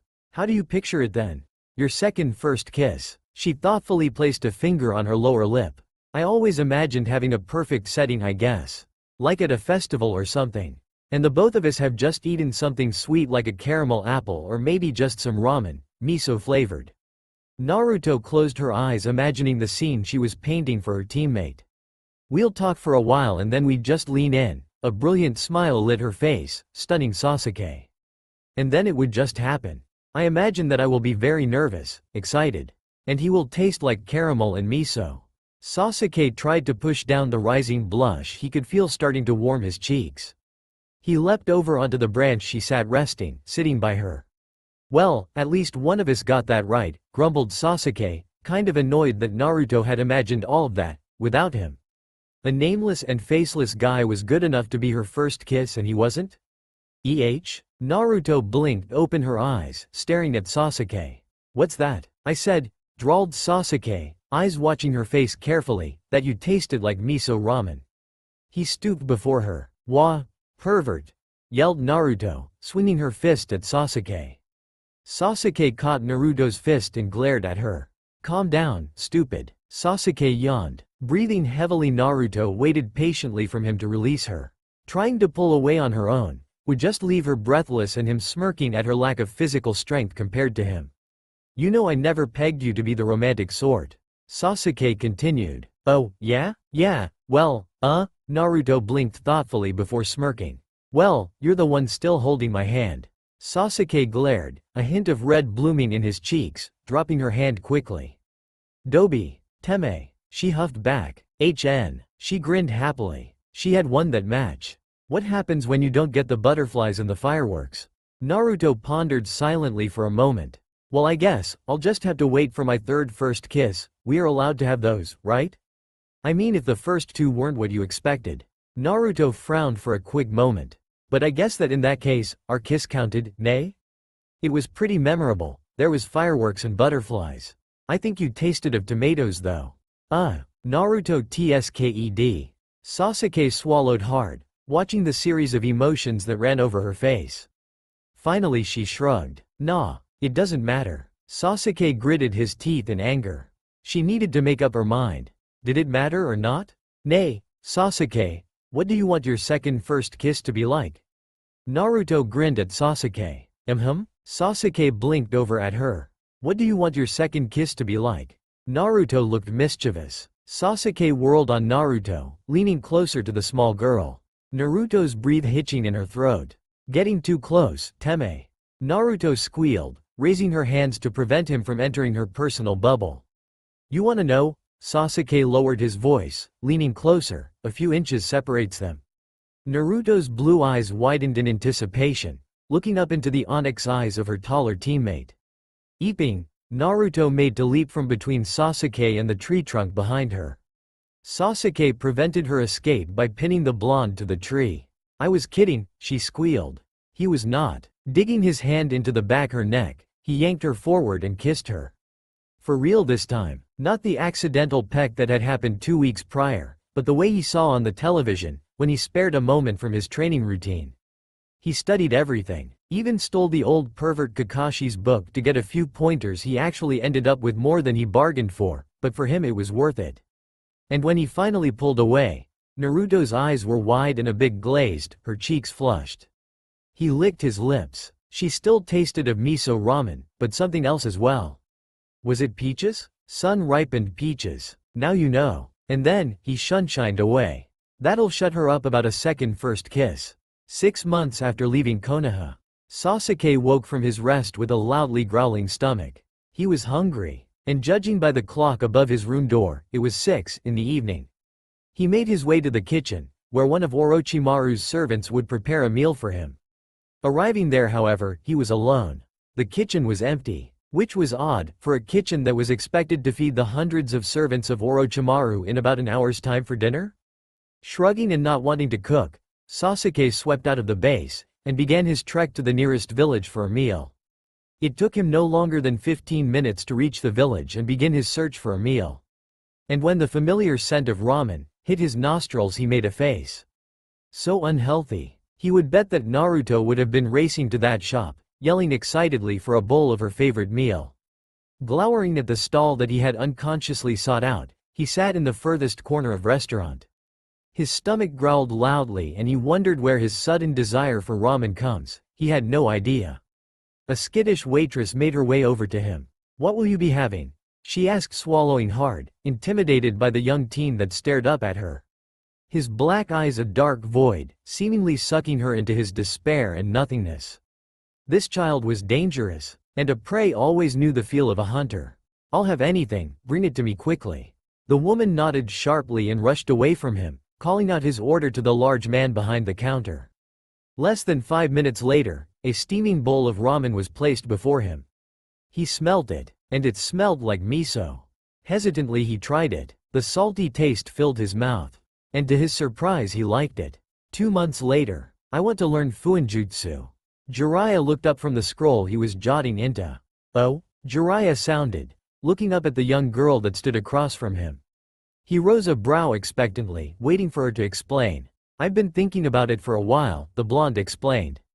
Ever since Orochimaru sealed the Nine Tails chakra in the Forest of Death during the Chunin exams with the 5-element seal, I have been thinking about it.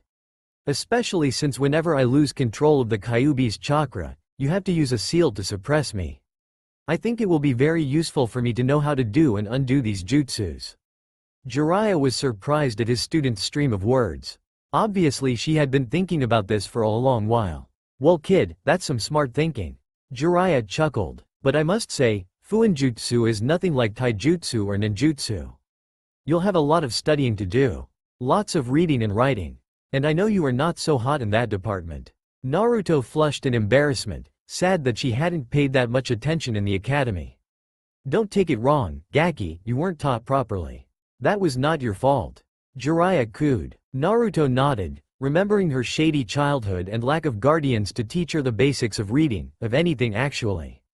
For everything she had to rely on the third, who hardly had time for himself, much less one miserable child. It sounded like a lot of work, especially considering her poor handwriting. Could she even properly draw the seals?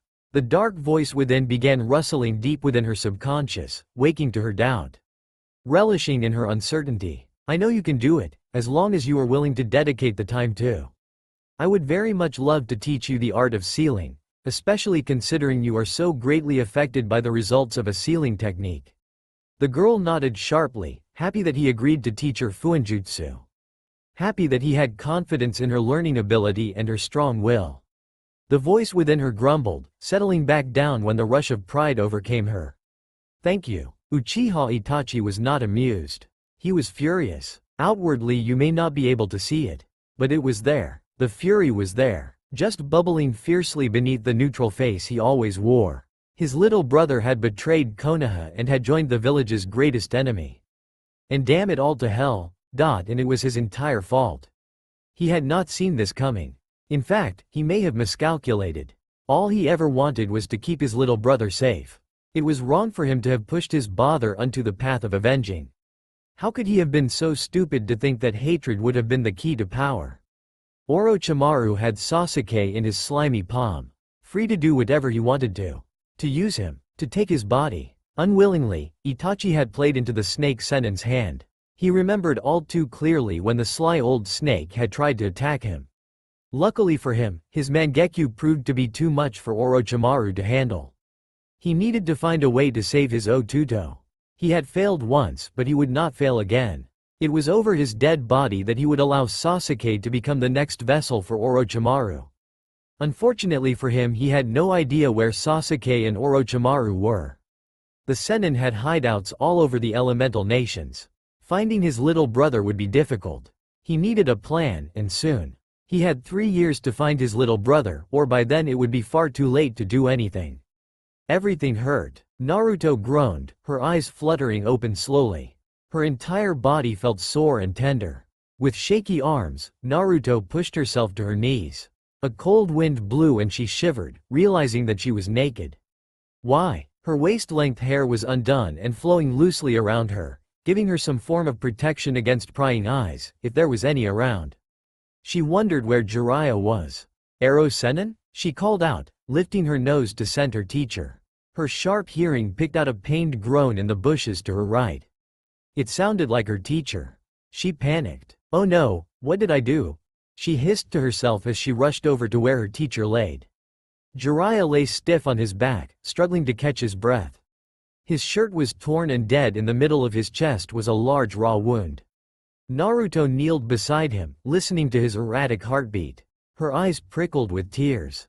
"Jiraiya? Oh shit, Ero Sennin. Calm down, Naruto." He spoke softly, wheezing. "I'll be fine, just get me my bag and get dressed, while you are at it." His eyes were glazed, and a bit unfocused, she noted as she nodded her reply.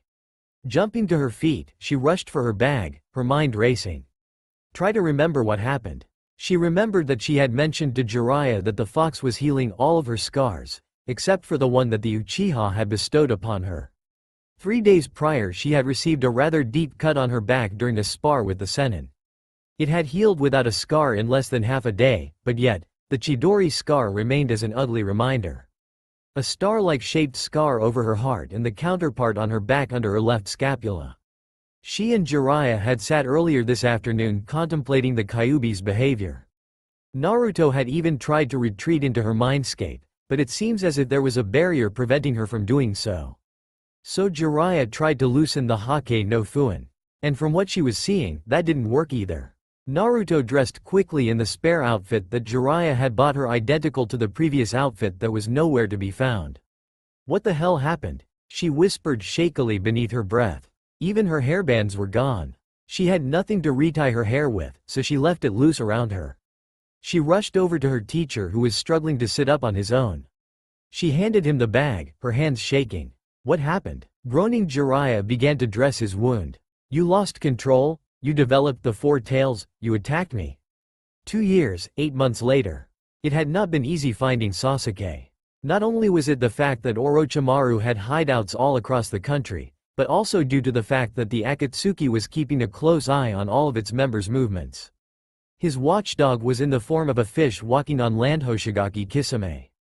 It was a great difficulty in keeping his search a secret, but nothing was impossible for the Uchiha Slayer. He had managed to shake off his partner in the land of hot water, and would rejoin him after. Still, it had taken him a couple of years to find his younger brother, almost 3 years. Luckily, the search gave him enough time to come up with a plan of some sorts. Itachi knew that the second his little brother laid eyes on him, he would try to kill him. Of course, he was not worried that Sasuke could actually defeat him. At least, not yet. He found him at the northern border of the Land of Waves. Usually he would have taken the next couple of days to scope out his younger brother, but then again, he had not expected to come upon his brother's hands wrapped tightly around the neck of a pleading young woman. "Uchiha-sama, I am sorry," the woman blubbered, staring up into the dark eyes of the younger Uchiha. Her small hands clawed at Sasuke's wrist, blood springing forth from the deep scratches. "I warned you," he deadpanned before snapping the woman's neck. And with a disgusted "HN," Sasuke released the woman and watched as she crumpled to the ground. The woman was still alive, faintly breathing, struggling to take in her final breaths. Sasuke had chosen not to break her neck cleanly, he wanted her to suffer in her last moments. Itachi's brow rose elegantly in surprise. He had not expected his brother to have grown so callously. But then again, Sasuke was not being mentored by the most sadistic man for nothing. Sasuke had grown, Itachi noted, but he was still smaller than Itachi. In the last couple of years, his hair had not changed from his usual hairstyle, and much to Itachi's distaste, the younger Uchiha had taken up the look of Orochimaru.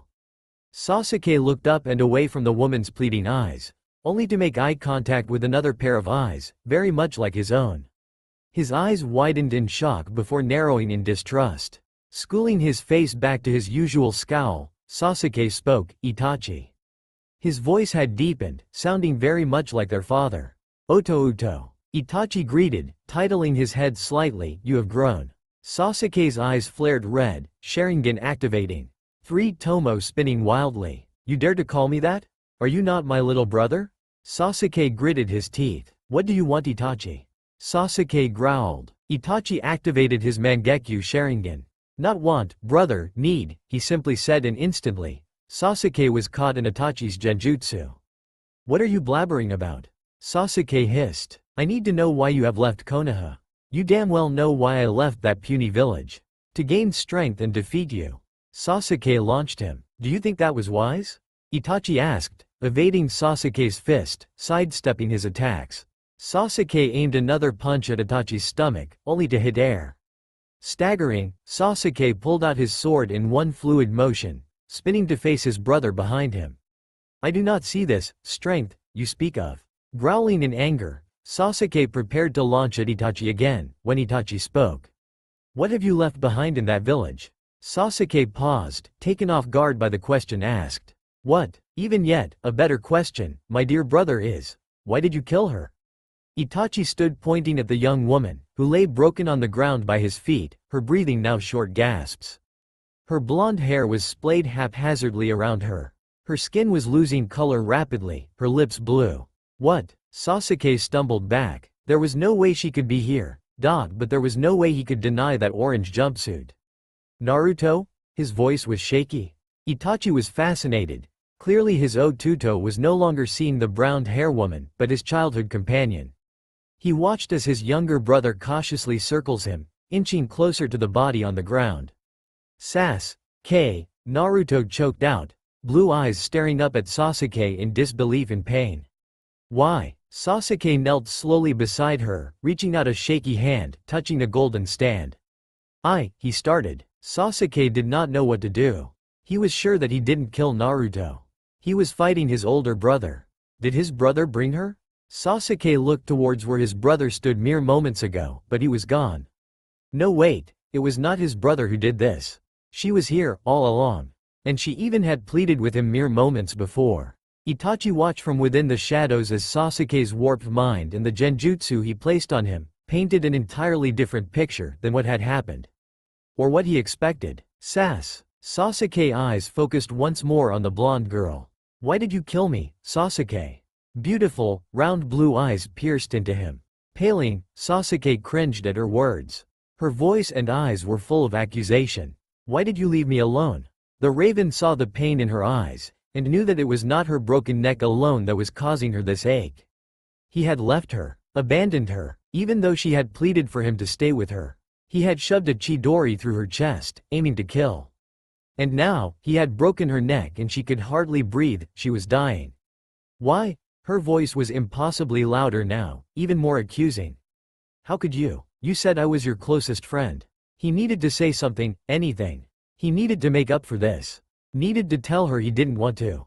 Naruto, he didn't know what to say. He hadn't meant to punch a hole through her chest, and he sure as hell hadn't meant to have snapped her neck. He never wanted to kill her, but killing Itachi was more important, right?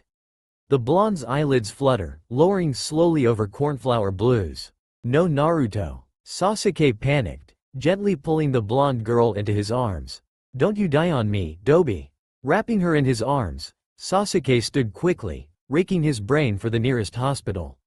Looking down on his former teammate, her head hung awkwardly from her neck. The closet hospice was civilian. There was no way they could help her. Shit, who the hell could heal a broken neck? Don't die, please. I'm sorry. Shit, fuck. Sasuke cursed, dashing towards the closest village. He didn't care that he was shouting at the dying girl. Naruto, do you hear me? Don't you dare die. Naruto wheezed, her eyes opening again. But suddenly Sasuke very much wished they had remained closed. The way she looked at him. Too many emotions swirled deeply in her blue eyes. Pain, confusion, accusation, hatred. There was a coldness in them that made him shiver. Her look had stopped him in mid-run. I hate you. Naruto's voice was steady and unwavering. Her eyes gave a final flutter, closing. The short gasps of breath, no longer being drawn. She was dead. No. Sasuke grunted, gritting his teeth, falling to his knees. There was no mistaking it. He had killed her. The Dobi, his best friend? Hot tears ran down pale cheeks, wetting the younger girl's face. The blonde's last words played over and over on his head. I hate you, Sasuke. Knowing that the only person he had ever considered a friend had died hating him, hurt. His chest felt as if it was on fire and the dull ache that was his companion peaked. The pain consuming him. It surged through his body, feeding on his self-loathing. All thought of Itachi was gone, as Sasuke held onto his former rival and best friend. Sasuke passed out before Itachi released the genjutsu. The older Uchiha stood in silence over his brother's unconscious form and the dead woman's body.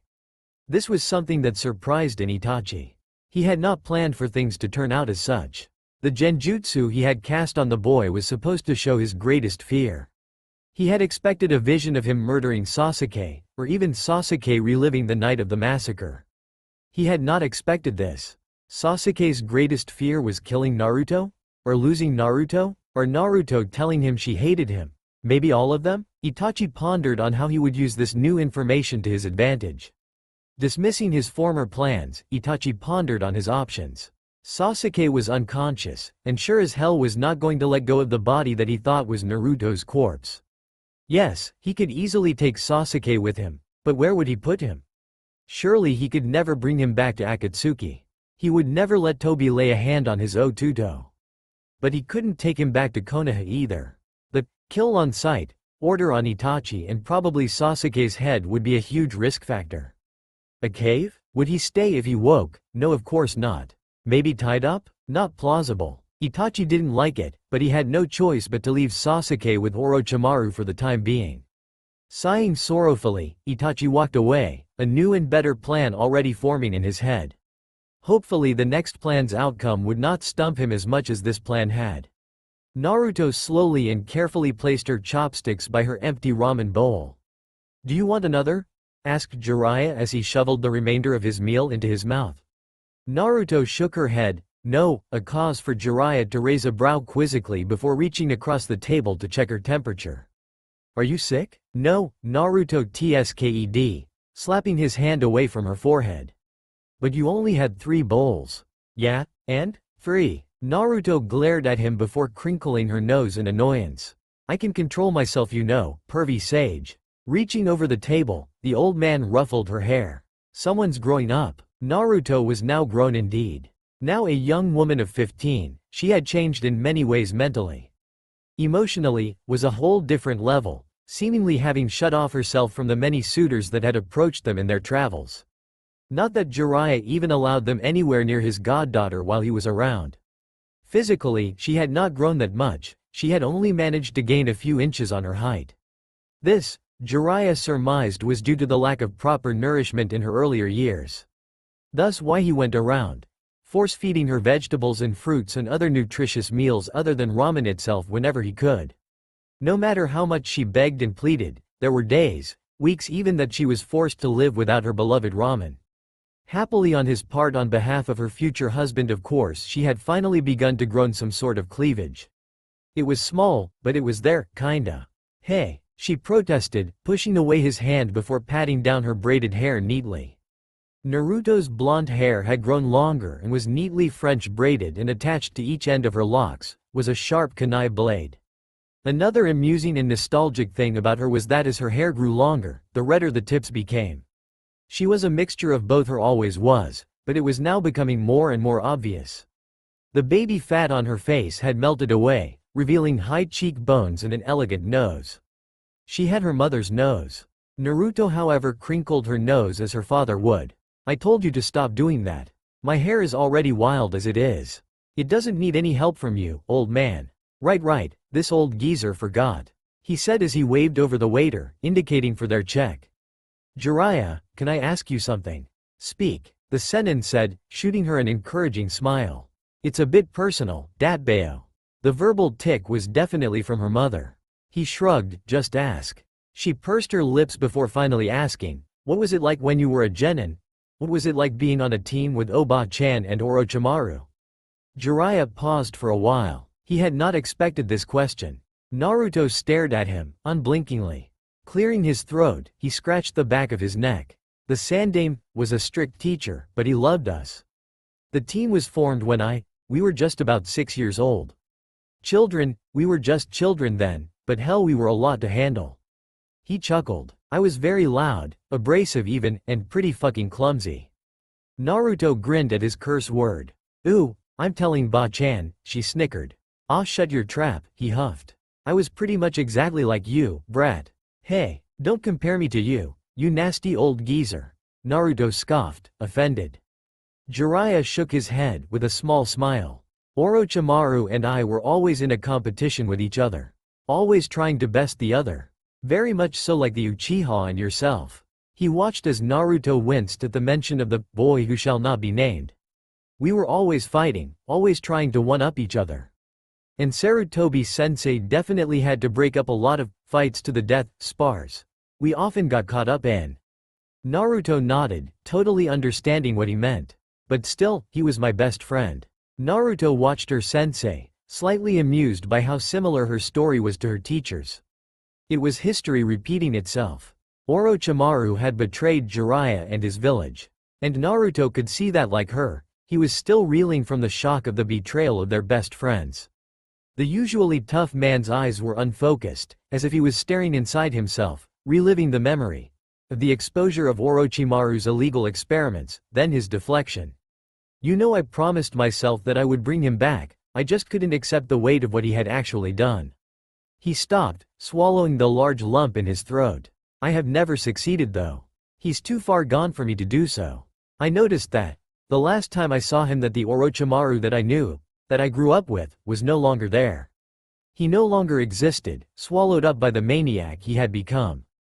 Jiraiya shook his head, before smiling a sad smile, staring directly into her large cornflower blue eyes. It's hard to accept, but some people have no desire to be saved, especially from themselves. Naruto lowered her gaze, drawing the tip of her index finger's nail over the wooden table. Her thoughts drifting to the Uchiha. How much had he changed since he joined Orochimaru? Would he be the same? Would she even recognize him? Can he be saved? And would she even want to save him? Sasuke awoke to the feeling of extreme nausea. Disoriented, his head throbbed painfully against his temple and he was oddly aware of the dull ache in his chest. As a companion to his every waking moment for the last 6 years, Sasuke had learned to live with it. Learned to not let it consume him. However, today, the ACH felt as if it was new, almost like the day of the massacre, almost like after the fight at the Valley of End, when he abandoned Naruto. Naruto? Jolting up into a sitting position, his memories flooded back. He had killed Naruto. Grasping at the heated skin over his heart, he squinted in pain, squeezing back the burning in his eyes and his lungs. Was this how she felt when she couldn't breathe anymore? Is this how it felt to struggle for air? I hate you, Sasuke. Naruto's last words to him. Did she really hate him? How could she not? Look at all the shit he had done to her. He killed her, inadvertently. What was she doing there? Why was everything so jumbled in his mind? He remembers that he was sent on a mission by Orochimaru. And suddenly Itachi was there. What had he wanted? And why was Naruto with him? And then suddenly it was only her, broken and dying in his arms. His spiraling thoughts were cut short at the sounding of a door creaking open. A door? Eyes snapping open, Sasuke looked around, staring briefly at the wall. There was no mistaking it. He had somehow ended up back in Orochimaru's hideout. There was no mistaking the strange designs of this wall, a tribute to their owner and creator. Glancing through the corner of his eye, he watched as Kabuto strolled casually into his room. Awake, I see. Sasuke stared blankly at him. What happened? For a moment Kabuto was silent. During your mission, your chakra signature spiked unusually. Luckily I wasn't too far as I was monitoring your progress for Lord Orochimaru. You were unconscious when I found you, slumped over the body of the waitress. The gray-haired shinobi looked at him questioningly. Do you remember what happened? No. He lied, agitated, his thoughts whirling. Now he remembered. He had to kill Fuyu, the ramen shop waitress who had gotten too close to him. Orochimaru did not like that. Not one bit. So, he ordered him to kill her. To prove his loyalty, or else he would stop training him. So he killed her. He warned her to stay away from him, but she did not listen. That was her fault. There were remnants of a genjutsu around you, Kabuto said, breaking Sasuke's train of thoughts. At his words, a wave of relief washes over him, confirming that he was indeed tricked by Itachi. Itachi had tricked him into seeing Fuyu's death as Naruto's death. He hadn't actually killed her. Not Naruto. He didn't kill Naruto. The swirl of confusing emotions within him was so strong, he had to look away from Kabuto. Not even he could hide the wave of relief that crossed his usually stoic features. The pressure on his chest eased just a bit. Why would Itachi seek me out just to put a genjutsu on me? Sasuke could not fathom why his older brother had not just killed him right then and there. He had just left him behind, after torturing him of course. He could have killed him effortlessly. He was still nowhere close to his brother's strength. And why would Itachi cast a genjutsu on him with Naruto in it? Was he hoping that Sasuke knew where she would be? After all, the last time they had saw each other, Itachi and his fishy partner had tried to kidnap Naruto. And that too was another question, why were they after her? There were too many unanswered questions bouncing around haphazardly in his mind. Oh, by the way, Sasuke-kun, Orochimaru-sama has informed me that you have failed the mission. You are still very weak, therefore training will commence in 5 minutes. Gritting his teeth, Sasuke swung his legs over the edge of the bed and stood. His legs were a bit shaky, so he locked his knees, drawing himself to his full height. He was ready for his punishment. Jiraiya was planning to return to Konoha within the next 2 days. They had been gone for almost the full 2.5 years that he had promised. Naruto cringed at what awaited her in Konoha. No one, only Granny Tsunade, but was that enough? Would she be enough to fill that gaping hole in the middle of her chest? Jiraiya had stated that now was good time for them to return to the village. The Akatsuki would soon be making their first move, and he would prefer her to be within the village. Protected, Naruto watched as Jiraiya made to get from his seat. Wait, Jiraiya-sama, Naruto started, still seated, hands folded neatly in her lap. Puzzled, Jiraiya lowered himself back into the chair. Is there something else you wanted to ask me? Naruto nodded, lowering her eyes. He was startled when Naruto gently placed her Konoha forehead protector in the middle of the cleared table. His heart sped up and he stared down at his protégé. What are you doing? He asked, frowning. Naruto swallowed hard, staring into the eyes of her teacher. I want you to keep this for me till I come back, if I come back. Jiraiya stared silently for a short moment at Naruto, before erupting. What are you hell talking about? Jiraiya bellowed, smashing his fist down onto the wooden table, breaking it, drawing the attention of the other customers in the restaurant. Naruto sat quietly watching Jiraiya. She knew that he would have had this reaction. But she was prepared. What the hell are you thinking, young lady? Konohagakure is your home. How could you even think I would allow you to? Naruto listened to Jiraiya, her face blank. The sobering expression on her face made his rant fade off into nothingness. The restaurant's waitress rushed over to their table. "SS sir." The terrified young woman stuttered. Jiraiya held up his hand, silencing her. "I'll pay for it." The young girl bowed in relief and quickly dismissed herself. Naruto began, I had always wanted to become Hokage. Do you know why? Jiraiya sat quietly, waiting for the girl to answer her own question.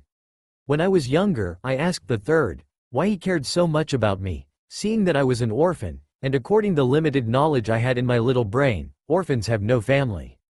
And family was only to care for family. Sarutobi Gg told me that all the villagers were his family, because he was their Hokage and therefore I was his family too. So I came up with this brilliant plan. If I became Hokage, then everyone would be my family. Everyone would care about me, and love me. Acknowledge me? Naruto chuckled darkly, raising her eyes to Jiraiya's, a sad smile on her face. What a load of bullshit that was. She snarled, I know now, that would be fucking impossible. No matter how much I sacrifice, no matter how much I would bleed for them. Those people will always hate me. Those villagers would never make me their Hokage, they hated my very existence. The demon brat. Those people will never allow me into the position of power.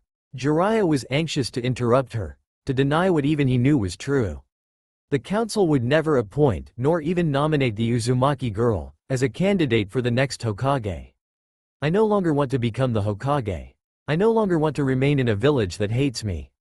They would rather see me dead than see me step back into Konoha. I had wanted to be acknowledged and form bonds with everyone.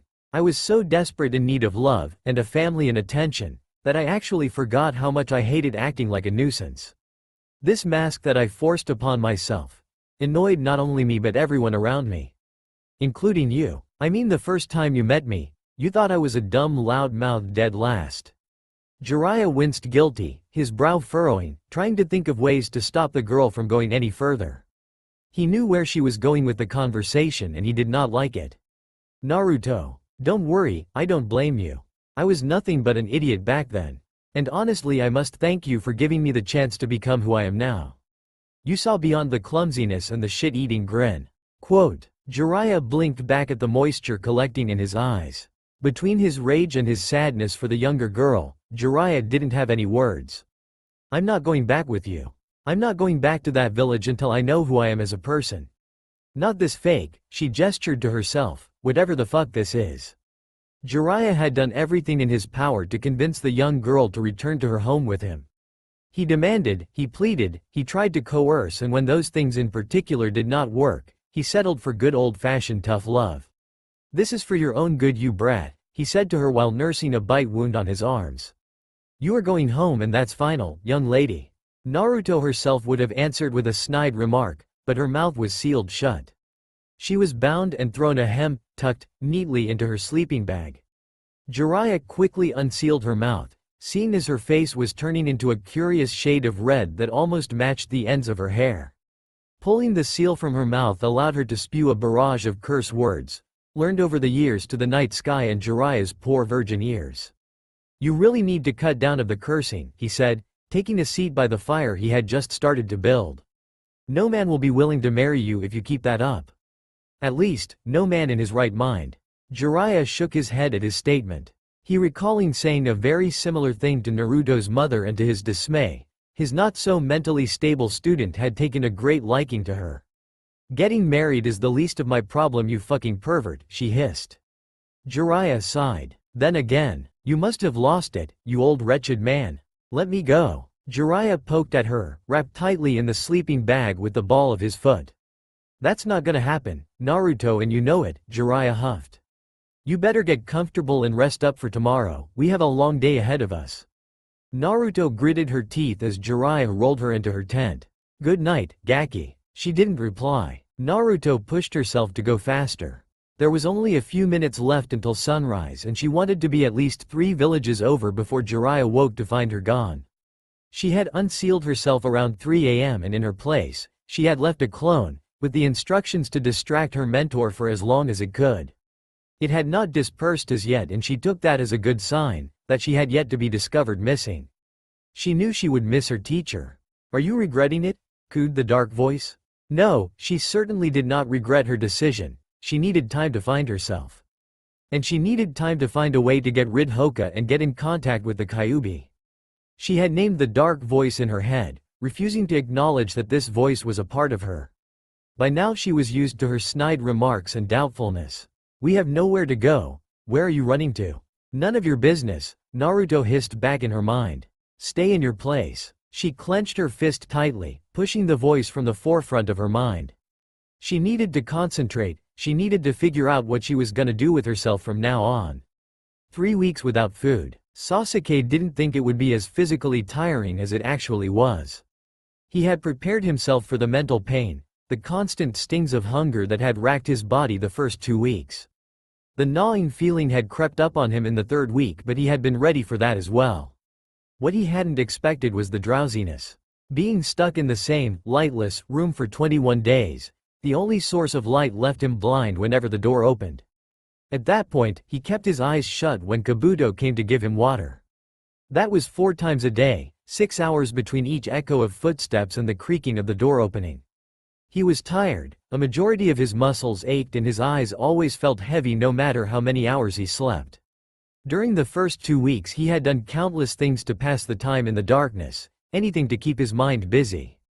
Now, he tried to keep his mind blank, to stop himself from thinking about hunger. It had been over a year and a half since he had abandoned Konoha, but this was his first test of hunger. 3 weeks, he would be doing much longer periods of time later on. Orochimaru had promised him that. The gnawing came back with force, his stomach cramping fiercely. He brought his hand to his stomach, it had been taut before, now his stomach dipped below his hips, more bony than it had been in the 15 years of his life. He was always well fed back in Konoha and up until his punishment. His arms and legs had lost the little fat he'd had along with most of his muscle. He had taken to just lying or sitting down on the stone bed when he was too hungry to train, too tired to stand or pace. Sighing, Sasuke opened his eyes and traced the lines etched into the ceiling in the darkness, something he had taken to when all he could do was lay in bed, lacking the energy to do anything else. Footsteps echoed in the hallway, their dull thudding growing louder as the person got closer and closer to Sasuke's cell. The door opened and light flooded into the small cell, colored spots dancing underneath his eyelids. "Sasuke." Kabuto's voice rang through the Uchiha's ears, the rankly sweet sound of someone else to keep Sasuke from losing the last of his sanity. "Water." Sighing, Sasuke brought his hands to the stone he lay upon and sat up, using his arms for support. The white-haired male stepped up to the stone bed, bringing his unnaturally cold hands to Sasuke's shoulders, helping the younger boy sit up with his eyes still closed. Holding his hands out, Sasuke waited for Kabuto to place the cup of water in his hands, and when the small wooden cup was securely in his grasp, he brought it up to his mouth, dry mouth flooded with the cool liquid. He drank it down in 3 gulps, the foul aftertaste making him frown.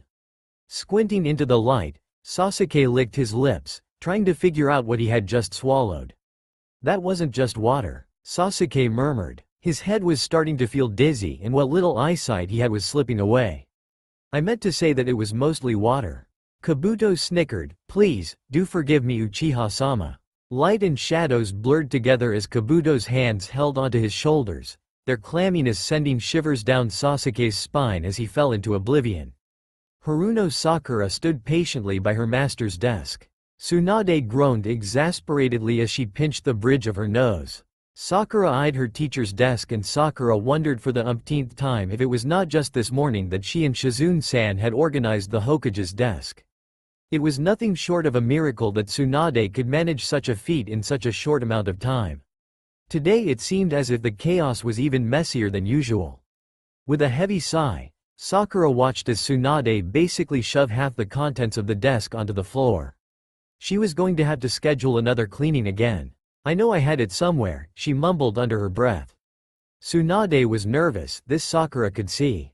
She was too, after all Naruto was to return today. Where the hell is that damn box? Tsunade screeched. With a groan, Sakura leaned over and opened the 3rd drawer on Tsunade's desk. She pulled out a small blue and placed it before her teacher. Thank you, Haruno. Tsunade answered with a nod. You're a lifesaver. Dunno what I would do without you and Shizune. She was used to this. It has been almost 3 years since she had become Tsunade's apprentice. At first Sakura was apprehensive about her tutorship, but even though Tsunade had openly berated her for her treatment of Naruto, she was a just and fair teacher that suppressed and in all of her bias for the pink-haired girl. In the beginning she had tried to apologize to Tsunade, but she was stonily informed by her Hokage that she was not the victim. The Hokage had informed her that she had gotten this opportunity because she was recommended by her former sensei due to her excellent skill in chakra control with a vast book knowledge as an added bonus. Sakura had proven herself to be a talented medical kunoichi. Sakura's eyes widened in surprise as Tsunade seemed to be trying to neaten her appearance at the same time. The sound of wooden sandals clapped softly on the balcony outside of the office.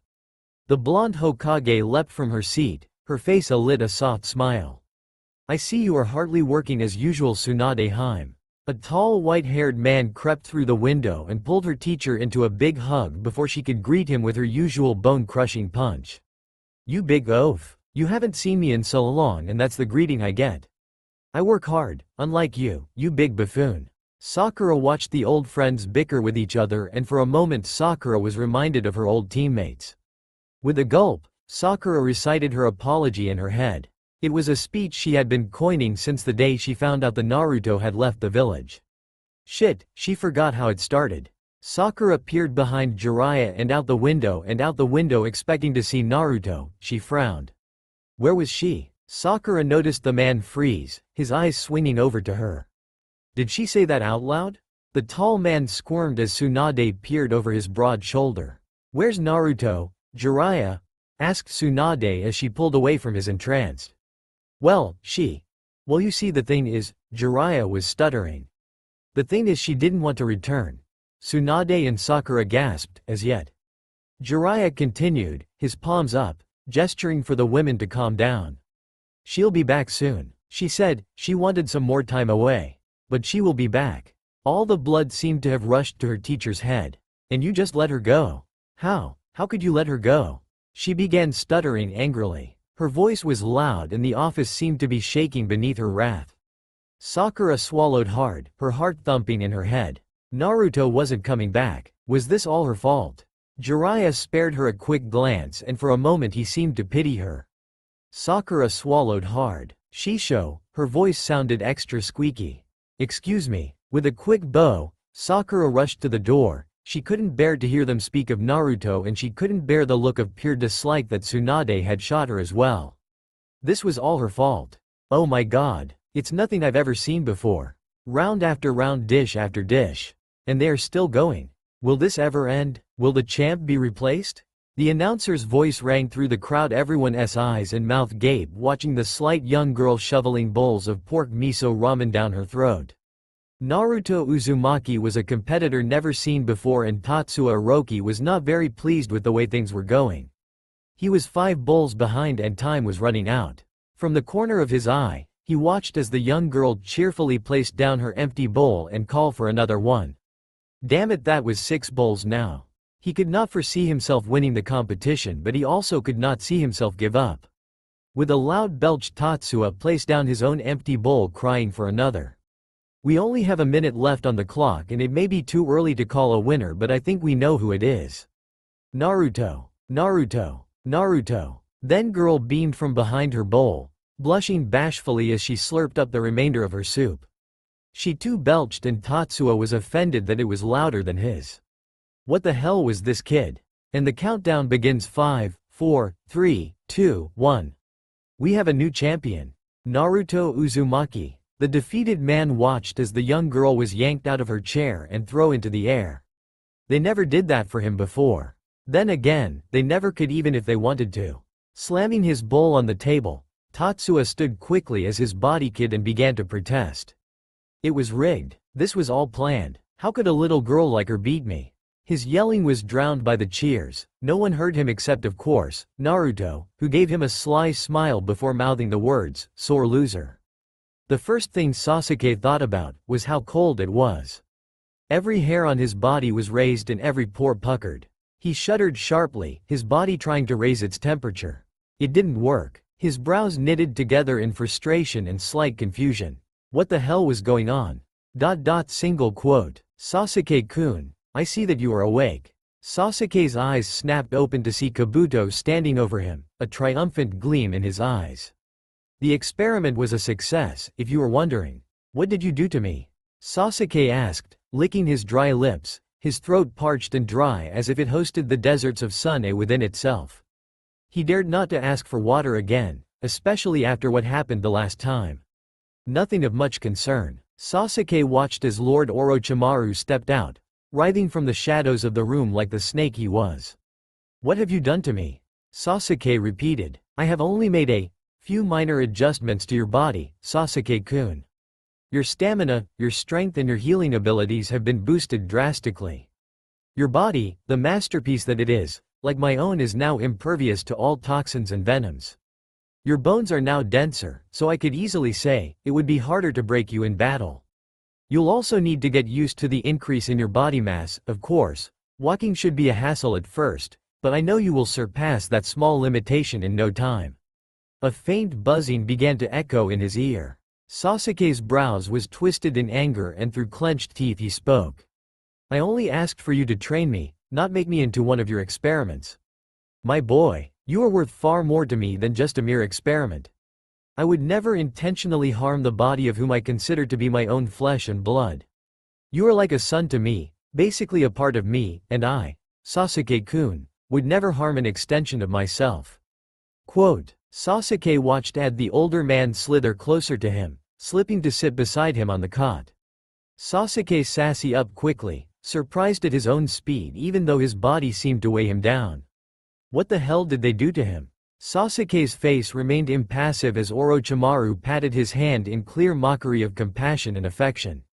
He narrowed his eyes at the Sanin's hand resting on his. Then usual jolt of fear and disgust that would have accompanied Orochimaru's touch was pleasantly and disturbingly missing. He relished at the feeling of nothingness, but at the same time he did not like that he was getting used to the old geezer's touch. Or did he? With a quick turn of wrist, Sasuke captured Orochimaru's hand within his own. Tightening his grip, Sasuke raised his gaze to watch his teacher's face. Orochimaru cringed and briefly a flicker of fear crossed his face. Lord Orochimaru, started Kabuto, panicked. Hush, the man hissed out. A soft sneer was playing on both their faces, student and teacher facing off. Sasuke rolled his knuckles, his scowl growing deeper. His Sharingan activating. Are you done? Hissed Orochimaru, a sheen of sweat gathering on his upper lip. Sasuke's lips parted and a twisted smile was revealed. For a moment, Sasuke wondered if it was normal to feel this bloodthirsty. Almost. I'm just testing the waters that I have been so graciously trusted in. But as thankful as I am Lord Orochimaru, I reiterate. Sasuke's voice was dark and sharp. I did not sign up for you to experiment on me. Please refrain from doing so another time. With a pained grimace the Sannin answered. I will take that into consideration, but I must say, it is true that you did not sign up for that. But I do remember you asking me for help in defeating your brother, and at the level you were, you never stood a chance. Am I not right, Sasuke? The last family reunion was an attest to that. Sasuke kept a constant pressure on the man's hand. He was angry. At himself and at his teacher. How did he find out about his brother? Sasuke shot a quick glance at the white-haired missing nin, knowing he had something to do it. Nevertheless, my boy, I am accomplishing my side of the bargain. You are now one step closer to avenging your clans, thanks to me. Sasuke loosened his grip. The Sannin smiled painfully at him, carefully pulling his hand from with his grip. How long have I been out? Sasuke asked, his gaze sliding over to Kabuto. It has been exactly 3 weeks and 2 days, which I must say is accomplishment even for a Uchiha. Orochimaru stood from the bed. I must go now, Sasuke. Kabuto, I'll leave the rest to you. Yes, Lord Orochimaru, Kabuto answered with a quick bow. Sasuke watched the back of his retreating master, confident that he had fully expressed his displeasure with what had been done to him. Most subjects are out for much longer, Sasuke-kun, Kabuto continued, jotting down into his notepad. I surmised that this might be due to the combination of the cursed seal as well as your strong will. Training resumes in a day. Spinning quickly on his heels, Kabuto briskly walked out of the room, leaving Sasuke alone with his thoughts and a faint burning sensation emitting from the cursed mark. Here you go, Naruto-chan. Your winnings. And congrats. With a large grin, Naruto pocketed her earnings and patted her slightly protruding stomach. I guess this finally came in handy. She yelled. I still have no idea where you managed to place all that food, muttered the restaurant's owner. At least with Tatsuya we knew it was all over his body. Naruto bursted out in laughter. I have a faster metabolism. It runs in my family. The owner nodded in affirmation, agreeing with her. As nice as it is to gloat over my win, I must go. With a cat-like smile, Naruto saluted the owner, before walking out of the restaurant. With a new pep her step, Naruto made her way towards her inn. As she rounded a corner, Naruto ran forward into a wall of mush. She had sensed the individuals before, but since she was keeping a low profile, she had decided that an ordinary teenager would not be shoving a kunai into the 6 layers of fat that these men were made out of. With a girlish squeal, Naruto toppled backwards to the ground, allowing gravity to take her down. Peeking up from half-closed eyes, Naruto watched the 3 large men that stood before her. The largest, Tatsuya, stood proudly in the forefront. Suppressing a frustrated scoff, Naruto forced herself to keep a confused expression on her face. Hey, she cried, rubbing her nose, Tatsuya-san, don't you know you shouldn't be standing still around a corner? You could have given me a concussion.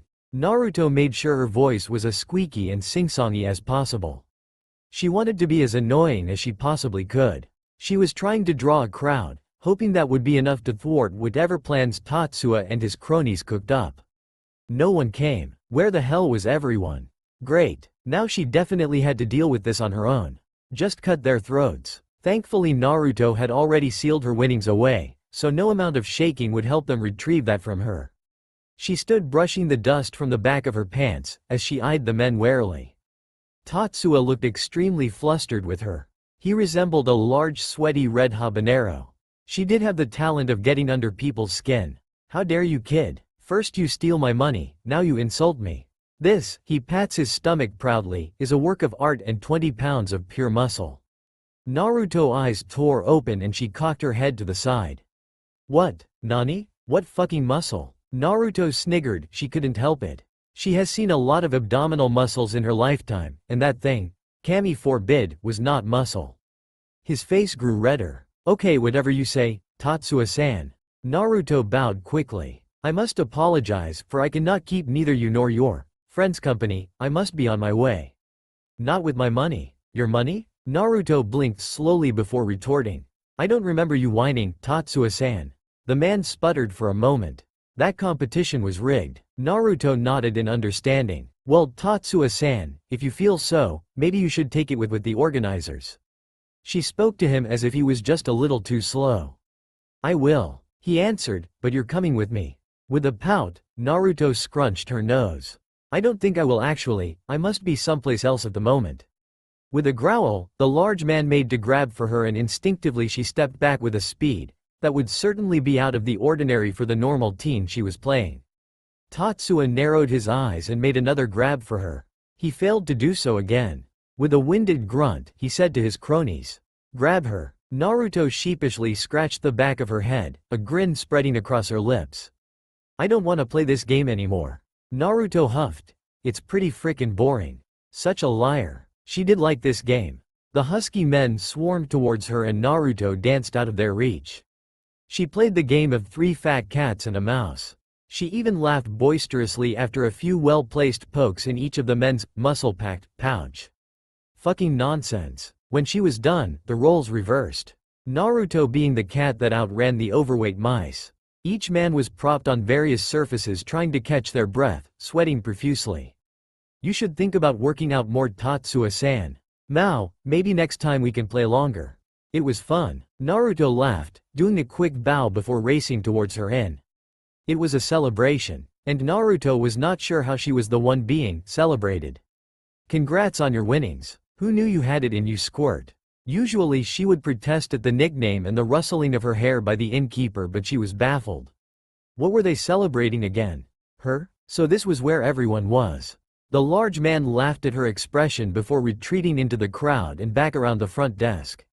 Her face burned in embarrassment as she was happily slapped on her back and cries of congratulations erupted from the party-goers. Thank God someone finally defeated that man. It was getting on my last nerve how cocky he always acted. A patron laughed across from the crowded room. Hear, hear. They all agreed. Cheers to Naruto-chan, another yelled. Huzzah. Flushing brightly, Naruto muttered her thanks. She felt warm. She felt welcomed. This was a new feeling. And damn, did it feel itchy? This was the first time anyone had ever thought about throwing a massive celebration for her sake. Her eyes watered for a bit. Time's up. She wished she could stay longer. We've stayed here long enough. One more night shouldn't hurt. They had begun to play music, they had begun dancing. Their joy and excitement was thrilling, intoxicating.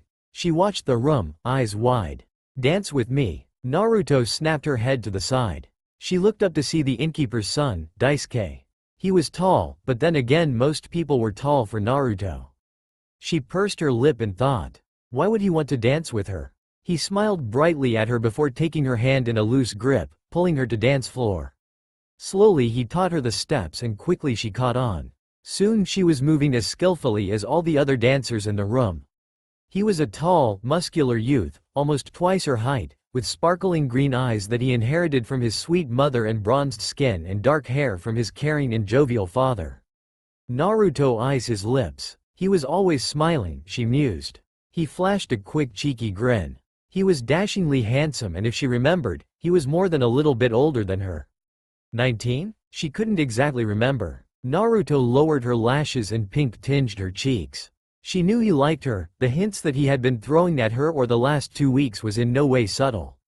It was actually amazing that he still thought her attractive after seeing her shovel so much food in her petite body.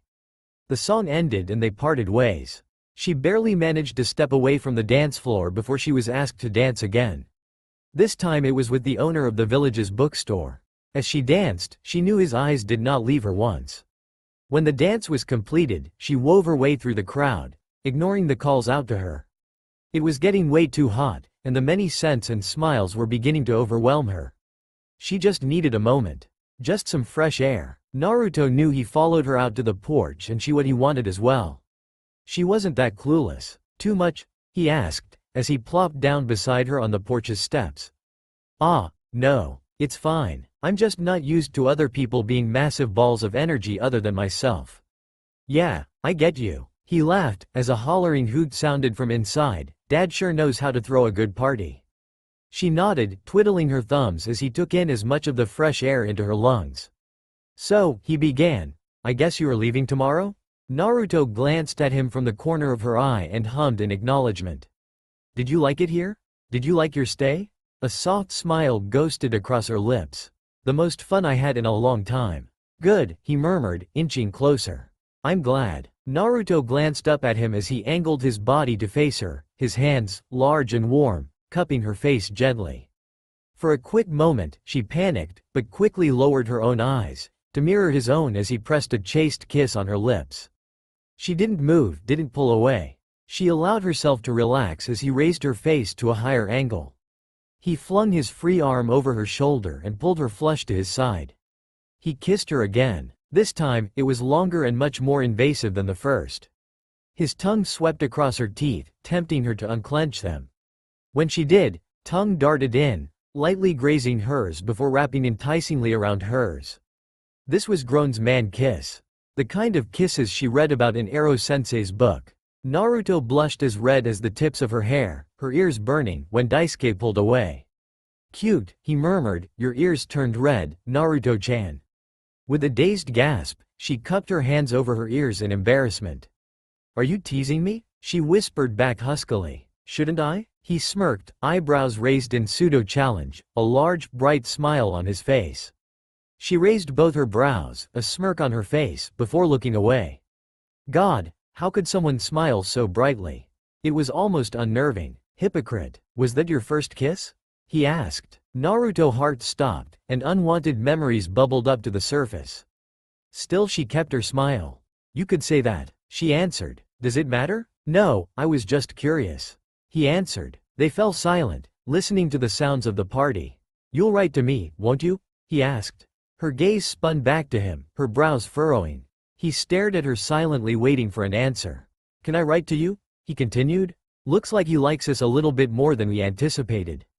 She nodded. It would be easy to send letters to anyone nowadays. The challenge would be him sending her letters. And you'll visit too? Don't make promises. She hesitated for a moment. I'll try, she answered before reaching up and pressing a kiss to his lips. Sasuke-sama, Fuji. He eyed the woman that was kneeling before him. She was a picture of subservience, small hands folded lightly on creamy ivory thighs. Thick dark hair billowing over one shoulder, covering one breast from view. She sat before him like a queen, but her eyes were lowered. No one would have believed that weeks before, this woman had boasted that she would be his master.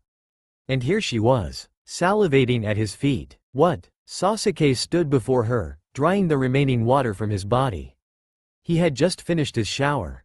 He should have known she would have come to him. He had heard that she had returned from his mission, and he was the treat that she often rewarded herself with after a successful mission. She gazes up at him, flushed with desire, her pupils wide as she looked up at her lover in all his glory. He made no move to cover himself, already used to being naked in front of her. I've been good, no? She asked, licking her lips as she watched the muscles on his form ripple enticingly. Have you? He asked, peering down at her. Yes, she swallowed hard, I have been. I did everything you asked of me. He answered her with a grunt before saying, very well. Her sigh of relief was audible, her slender fingers reaching for him before enclosing him in the cool embrace of her hands. He suppressed a shiver. As usual, her hands felt cold to him. With a moan of happiness, she engulfed him in her mouth, her hands tightening around the base of him. Her mouth was warm. It was one of the only thing that was warm about her.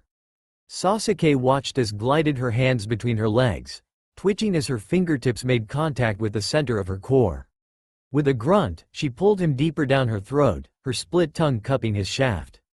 Sasuke dug his hand into her dark heart, cupping the back of her head as he forced her to pick up the pace. She mewed in discomfort, but she obeyed. Her aim was to always please her lord. From the moment she had first laid eyes on him, she knew he was powerful. She watched through heavily lidded eyes, as his thighs clenched up. It was her only hint that he was close. Excitedly, she began pumping faster within her core, curling her fingers to touch the spongy spot that never failed to buckle her knees and make her shake. A muffled gurgle bubbled from her throat when he came, her eyes watering for a bit before she too shattered. Swallow, he ordered huskily as he pulled away from her. She nodded languidly, her eyes glazed in pleasure. She stared up at him before doing what she was ordered to do. She wanted more. "Get on the bed," he commanded, spinning back into the attached bathroom. With a lusty moan she obeyed, posed in her usual position, on her hands and knees. She dug her fingers into his sheets. She didn't know for how long she waited. Mewling in displeasure, she wiggled impatiently, her bottom swaying seductively from side to side.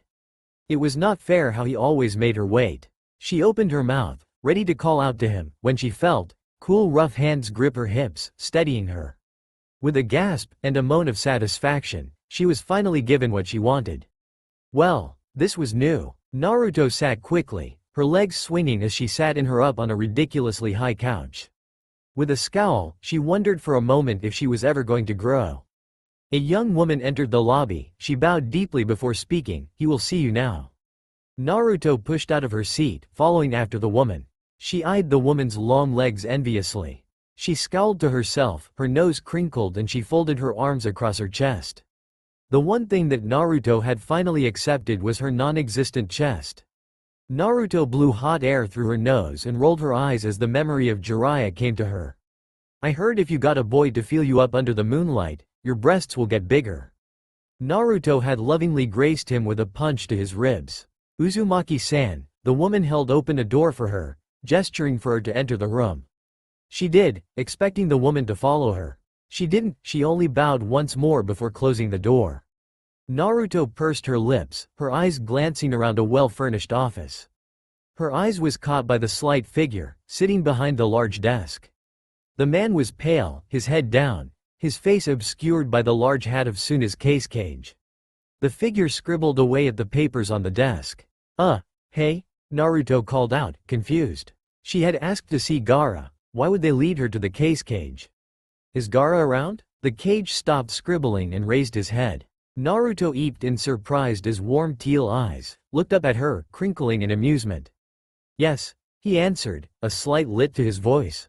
Naruto screeched loudly in disbelief, her fingers pointing accusingly at Gaara's wide grin. "You," she bellowed out, scoffing. "What the hell? Since when?" Gaara lifted his hat from his head, placing it on the table atop the mess of paperwork that was his desk. With a squeal, Naruto launched herself across the room, leaping over the table and into Gaara's waiting arms.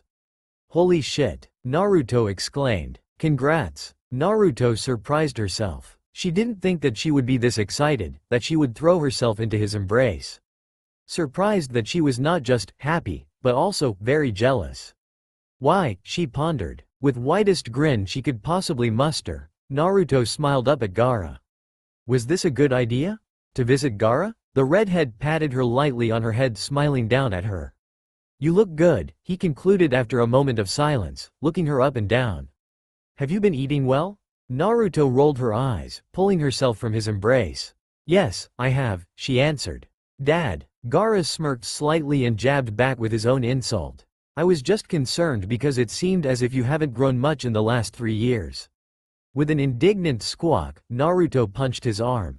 "It only seems that way 'cause you're freakishly tall. What are they feeding you?" she accused. Naruto's face was as red as Gaara's hair when she realized how far back she had to tilt her head just to see his face. So annoying. Naruto was irritated. Gaara was the only person that was shorter than her when she was younger. How could he grow so much in 3 years? Naruto clicked her tongue, choosing to change the subject. "So, case cage." "Yes," Gaara replied calmly, "thanks to you." Naruto sputtered, standing from his embrace. "Me?" Gaara cocked his head to the side, confused at her reaction. "Yes. If it wasn't for you, Naruto, I wouldn't be here." Naruto furrowed her brows in confusion. "You made me forget my hatred," he continued. The air rushed out of her lungs and her stomach clenched tightly as if she got socked in it. Naruto stepped further away from him. "What are you talking about? You helped showed me what was important in life. You proved to me that my existence was more than just for killing." He frowned sadly at her odd reaction. "You showed me the importance of friendship and love." Naruto felt sick. She only managed to nod her understanding, afraid if she opened her mouth, she would vomit all over Gaara's nice clean carpet. Gaara's eyes sharply watched her. She looked jittery as if her skin was crawling with bugs. He watched as she kept avoiding all eye contact with him. He was concerned. This was not the usual Naruto behavior. Gaara knew she would change after the defection of the Uchiha. He had seen her weeks after. In and out of the hospital, she had seemed broken and listless. With a heavy sigh, Gaara spoke. Are you hungry? Temari said I should bring you to dinner. She misses you. Naruto swallowed hard before answering him with a quick nod. Don't you have work to do? She asked, glancing at his desk. I finished it, he answered, grabbing his hat from the table and plopping it atop his head. Let's go. For the last time, Naruto. Stop washing the rice with soap. Temari tsked at her, shoving the ruined rice into the trash. That is coming out from your allowance. Naruto had been living with the Sand siblings on and off for the last couple of weeks. Some days she'd spend hours exploring the deserts and the town, and on other days she would train with anyone that could spare her the time. For some reason, Temari had took up the responsibility of trying to teach Naruto how to cook, declaring that the girl could not keep living on just noodles alone. What? I didn't. At least not this time. Naruto whined. I swear it. I only washed it with water. Right. Temari grumbled. Tell that to the poor rice. If there was one thing Naruto could say that she has learned about Temari from the last few weeks, was that she was a bloody miser and hated wasting food. Naruto knew she didn't put soap in the rice this time. A quick snicker caught her ear, and Naruto swung a glare so deadly, it could have killed. Kankuro ducked deeper in the couch he was sitting, his head turned away from the kitchen. His shoulders shaking in an effort to smother his laughter. Oh my god, you! Naruto bellowed. Don't you have anything better to do? Go do your makeup or play with your dolls or something. Bare-faced, Kankuro flipped her the bird, pretending to pick his nose. Don't know what you are talking about, he answered. Naruto knew this was his answer to her switching his face paint with the special concoction she made. She had told him that it was a new facial cleanser, that she had gotten him on her to travel to the land of the hot springs. For 3 days, the Sand Nin was forced to wear a full face mask, hide indoors and shun the light of day. It was hilarious. In her defense, he did get some days off work and he should be more appreciative. So what if his face looked like it was mauled by bees? With a snarl, she launched herself over the kitchen counter and into Kankuro. They both tumbled from the couch to floor. Don't you guys dare break anything else. Temari screamed over the fray. Now you kids, don't fight, Gaara said in the usual monotone, used to his siblings bickering by now. She's biting me. Make her stop. Stop snitching. You fucking bitch. Arg. Gaara knew exactly how to break this fight up. Naruto. Pudding. The strange chomping sounds stopped, and Naruto's head popped up from behind the couch. Gaara had recently found another one of her weaknesses, vanilla pudding. She leapt to her feet, sidestepping the swipes Kankuro swung at her ankles. Her fingers twitched excitedly. Gimme, gimme, gimme, gimme. Gaara tossed her the package. Thanks, she answered, sweeping back to the kitchen as she ripped open the pudding pouch. With a heavy sigh, Temari threw her a spoon and watched us shove a large spoonful down her gullet. She smiled brightly, a drastic difference to fake ones she used to dish out when she first visited them. So, how was your day? She asked between spoonfuls of pudding. The usual, he answered, barely managed to avoid the counsel. He watched as she cleaned the plastic cup of the last morsel before placing the spoon on her nose, and she crossing her eyes. If Gaara hadn't known better, he would have said that she was not listening to him. That's gross, Naruto, take that off. Temari hissed as she flicked the shorter girl's ear. She winced before slipping the spoon into the sink. You can't avoid them forever, Cage-sama. Temari hummed to him, watching him curiously. I'll do it for as long as I can. He answered back. What are they hounding you so much for? Temari asked. Gaara pursed his lips before answering. He could never avoid uncomfortable subjects with his older sister. She or Naruto would eventually pester him to spill the beans. They think it's time for me to start looking for a suitable spouse. The sound of a classic spit take greeted his ears, and everyone turned to look over at Kankuro, his eyes wide. Gross, Naruto murmured under her breath. What the hell, tsked Temari. Gaara wasn't sure if they were reacting to the news or to Kankuro's reaction. It was appropriate for both. What the hell, isn't that too early? Kankuro asked as he wiped his mouth. Shit, man, I leave you for a few days, and they are already overstepping damn boundaries. So what did you say? Naruto asked. Gaara shrugged. Told them I would think about it. Naruto shrugged too. I guess that's good enough. I guess so too. It wasn't enough. Lord Cage-sama, we are only looking out for the best of your interest. I'm sure you are, Kankuro grumbled darkly as he shook his head. But as he said, this is something that he has to think about. Gaara pinched the bridge of his nose, annoyed at the bickering that was happening around him. He took a deep breath, preparing to speak as the door to his office swung open. Gaara-kun, I thought you said you were going to give me a tour of the village. Are you already breaking promises to me? Naruto swept into the room, a large smile on her face, and she was dressed to impress. Tamari must have helped her. If he had any eyebrows they would have disappeared into his hairline. Naruto was wearing a dress, her hair was loosened and allowed to flow freely over her shoulders, curling down her back. Sorry. I did not know anyone else was in here. She squeaked, covering her mouth in embarrassment. Even her nails were neatly groomed, coated with a light shade of pink nail polish. What was happening? Did she lose a bet? He told her to stop gambling with his older sister. The blush crept up higher on her face and she eyed the council members before bowing deeply. Forgive my manners. Naruto, what are you doing? I am in no mood for your games right now. Kankuro started. She shot him a look through the corner of her eye and he got the message, be quiet. Is this a bad time? She queried, turning large blue eyes to the older gentleman. No, of course not, one of the council members finally spoke up, his eyes sparkling. In fact, we were just meaning to leave. Gaara's forehead creased deeply as he watched the small blonde girl slowly wound the three elders around her finger. She flashed a brilliant smile as she thanked them profusely for understanding. Gaara glanced over at his brother, hoping for a bit of clarity. Kankuro stood silently watching Naruto, a slight frown on his face. Before we leave, Naruto-chan, can we ask you a rather personal question? She nodded quickly. Who are you to our beloved Kasuke-sama?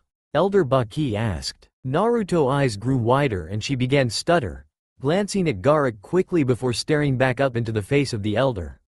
Oh, no one important. She flushed brighter as she twiddled her thumbs and bit her lower lip.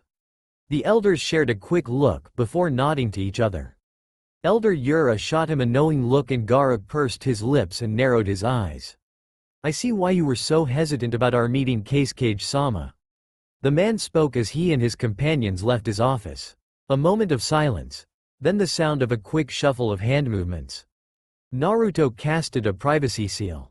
End scene. Naruto huffed as she scratched the back of her neck, gliding over to sit on the edge of desk. What was that? Gaara asked. What just happened? What she just did was buy you some time. Kankuro answered, watching Naruto with something akin to admiration. Nice job, kid. Yes sirree. She answered with nonchalant shrug. That should keep them happy for a while. Kankuro shot her a thumbs up. Could you please fill me in? Gaara sighed. Nothing to worry about, she answered. I just let them think we were secretly dating. Why would you do that? Don't worry about why, just know that when the right lady comes along, I'll gracefully step aside, she laughed. This was one of the days that Naruto had worked herself to the point of exhaustion and back. For hours, she has been trying to dig past the noise of her other voice and retreat into her mindscape. She was trying to make contact with the Kyuubi. A few days earlier, she had finally succeeded in falling within herself but was left wandering her newly warped mindscape. She recognized nothing and it was a maze. And each time she went in, it changed. It was always different alleyways, different dead ends. Somehow though, this time felt different. She was starting to recognize where she was. Things were starting to look familiar. Soon the bars of the sealed cage towered over her and behind it, laid her prisoner the Ninetails. Slowly the beast opened one eye, then the other. So, you've finally arrived. As the room trembled beneath the weight of its voice, Naruto's toes curled in her boots. She swallowed hard once before speaking. She was nervous, uncertain, and she wasn't sure why. There were just huge waves of animosity rolling over her back, prickling the hair on the back of my neck. I would have come sooner. Her voice trailed off and there was a heavy silence. So, what did you come here for? I know it is not for some idle chit-chat. You have been seeking me for months. The beast stood with a sneer, his gaze pinning her down with the weight of his hatred. Well, I wouldn't say that I did not come for your company. It barked with scornful laughter. You little apes only come to me when you want to demand something from me. Naruto winced in guilt before quickly blurting out. I can visit more often. If you want, of course. I know that it can get petty lonely in here. She rambled. Dunno what I would do if I was in your shoes. Damn, you don't wear shoes though. I don't think they have your size. The creature bared its teeth. What do you want? It snarled impatiently, hitting the bars with a large paw to grab her attention. Naruto clutched her teeth in response to the jarring sound that echoed all around them. With a tisk, she answered. Right, she started, her hand drifting up to her chest, feeling, through her shit, the raised flesh of the lone scar on her body. Why won't this heal? There was a pause. It knew what she was asking. That's simple, he answered, you won't let me.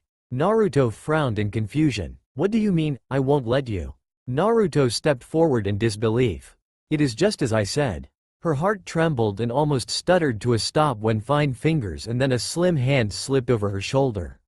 She watched as the hand pressed her own fingers deeper into the scar. It is so, we never forget. Hoka. Naruto clamped her eyes shut in disbelief and launched herself from her mind. No, impossible. She blinked open her eyes and in a panic, she checked if somehow, Hoka was outside with her too. All that greeted her was the large expanse of the Suna desert. She exhaled in relief, a breath of exhaustion deflating her. Her hands, she found, was trembling, still resting on her chest. It was as if she could have felt the warmth left behind by Hoka. She shivered under the hot sun and she wrapped herself in an embrace. That had felt all too real. She took a deep breath, trying to ease the tension in her body. This did nothing to relax her, in fact, her body stiffened and hairs on her arms stood to attention. In the next millisecond, her body screamed for her to run. There was a new chakra signature, and it was terrifyingly familiar. She swung her gaze quickly to the right, in the direction of the approaching figure, and on the opposite sand dune was the silhouette of a many that she never wanted to encounter. The time draws close, Sasuke-kun, Kabuto called out to Sasuke. Please, prepare yourself. A quick flicker of his eyes, Sasuke glanced at the white-haired nin, before turning his attention back to the man crumpled at his feet. His former spar mate was no longer breathing. Pity, he was one of the few people who could have kept up with him. Lately, they all seemed to be dying a little too quickly for his taste. He had yet to see the full extent of his power since the day he woke from the experiment. Sasuke sheathed his sword, stepping over the cadaver, he headed towards Kabuto. Is that all? He asked. Yes, it is, the man replied, a slippery smile on his face. We'll be seeing you soon. Kabuto scribbled quickly on his clipboard before spinning and exiting the training room. Sasuke watched his retreating figure disappear into the darkness as the sound of clicking heels came to a stop beside him. A soft hand rested lightly on his bicep, as Fiji stepped into his line of sight. She gazed up at him demurely through thick dark lashes. Sasuke-sama, she started, should I tell the others? Yes, he murmured, proceed as planned. Always avoid the yes, she warned herself, training her eyes to burn away at the base of his high-collar cloak, glaring at the invisible seam of the zipper. Whoever was his seamstress was pretty damn good at her job. God, she wished he would just burst in flames. Uchiha, Uzumaki-san. Naruto studied the crimson clouds on his cloak next, noting the irony of the silver lining of the cloud. She scoffed at fate's cruel joke. Well, there was one good thing. She had not sensed another chakra for the miles she had been running. Would that mean Fishy McFishface was nowhere around? But there is no need to throw caution to the wind, no such thing as being too cautious. She cast a shadow clone jutsu earlier, and 6 versions of herself stood to face the defector. What do you want? Asked a clone furthermost to the right after a moment of unbearable silence. You obviously have not come here to capture me, you would have done so long ago. Her body was tense, awaiting his answer. You've grown, I see, mentally at least. Naruto raised a quizzical eyebrow. Was he trying to make a joke? Her brow furrowed and her nose crinkled. How tasteless of you to mention that, she replied. She watched as the man sigh. Sigh? This was the most emotion or animation she has ever seen from this man. Naruto did not like it. Not one bit. I was merely trying to set you at ease with a joke I'm sure you've heard from many of your companions. Naruto's nostrils flared in anger. For fuck's sake, Itachi, you and I both know that we are not on fucking friendly terms for you to say that to me. He raised his arms in a placating manner. I don't mean you harm, I would, however, like for you to hear me out. She stood silently, choosing not to spit out the nasty remark she had on the tip of her tongue. I need your help. It took all of her willpower to not stare him dead in the face. Who the hell is this man? Surely this was not the Uchiha Itachi that she knew. One of her clones' mouth dropped open and shrieked out. "Nani?" He continued, ignoring the outburst. "I need you to help me get Sasuke back to Konoha." She scoffed. Sasuke is a grown man, capable of making his own choices, which he did, might I add, and furthermore. "He's not safe," he interrupted. "Suddenly, you care about his well-being, hardy har. Change of heart?" Her remark was snide, not believing a word falling from his lips. "Kami, Itachi, I feel like you've put me in a genjutsu." "Impossible," he added. "You have not once looked me in the eye." "Pretty reasonable on my part," she answered back. He sighed again. "Look, I've made a mistake. My brother is consumed by hatred and it's my fault. I never planned for it to be this way. What makes you think that I can help you get him back? My brother still cares for you. You are his most precious person." A twinge of pain shot through her chest. "Fucking hell," she breathed in frustration. "I never took you as a liar before, I just asked a simple question." "There's no need to lie." One of her clones snarled. "I know for a fact that he does not care for us. He shoved a Chidori through our chest." Naruto and her other clones frowned. She nodded in agreement, her spine tingling, her eyes shot over to watch the clone closer. Its choice of words seemed odd. Itachi nodded once. "And that's how I know you are his most precious person," Itachi spoke. "Trust my words, it will become clear." "Trust you? How can we trust you?" The same clone hissed as it took a restless step forward. What the hell was it doing? She had ordered all her clones to remain a certain distance away from the missing nin. Then, why was it doing this? It was as if it had a mind of its own. "Please, Naruto-san, he is your closest friend." "Wrong." The clone's voice was cold. "Maybe he was at one point one of our precious people, but that has changed. He betrayed us. He broke our heart." "What are you doing?" she bellowed at the clone, terrified that it seemed to be revealing her deepest thoughts. Naruto's heart stopped, her eyes wide as the clone faced her. "I am protecting us," it answered. It was Hoka. How did she get out? In a panic, Naruto dispelled her clones. "Uzumaki-san," Itachi started. She heard his tone, questioning and concerned. "I won't help you," she snapped out, taking measured steps back. "What if I have something to offer you?" B. She peered at him through half-lowered lashes. "Information on the Akatsuki," he continued. Slowly he pulled a scroll from his cloak. "If you help me, this will be yours." That's all for now. If you want to see next part, then please like this video and subscribe my channel. Thank you.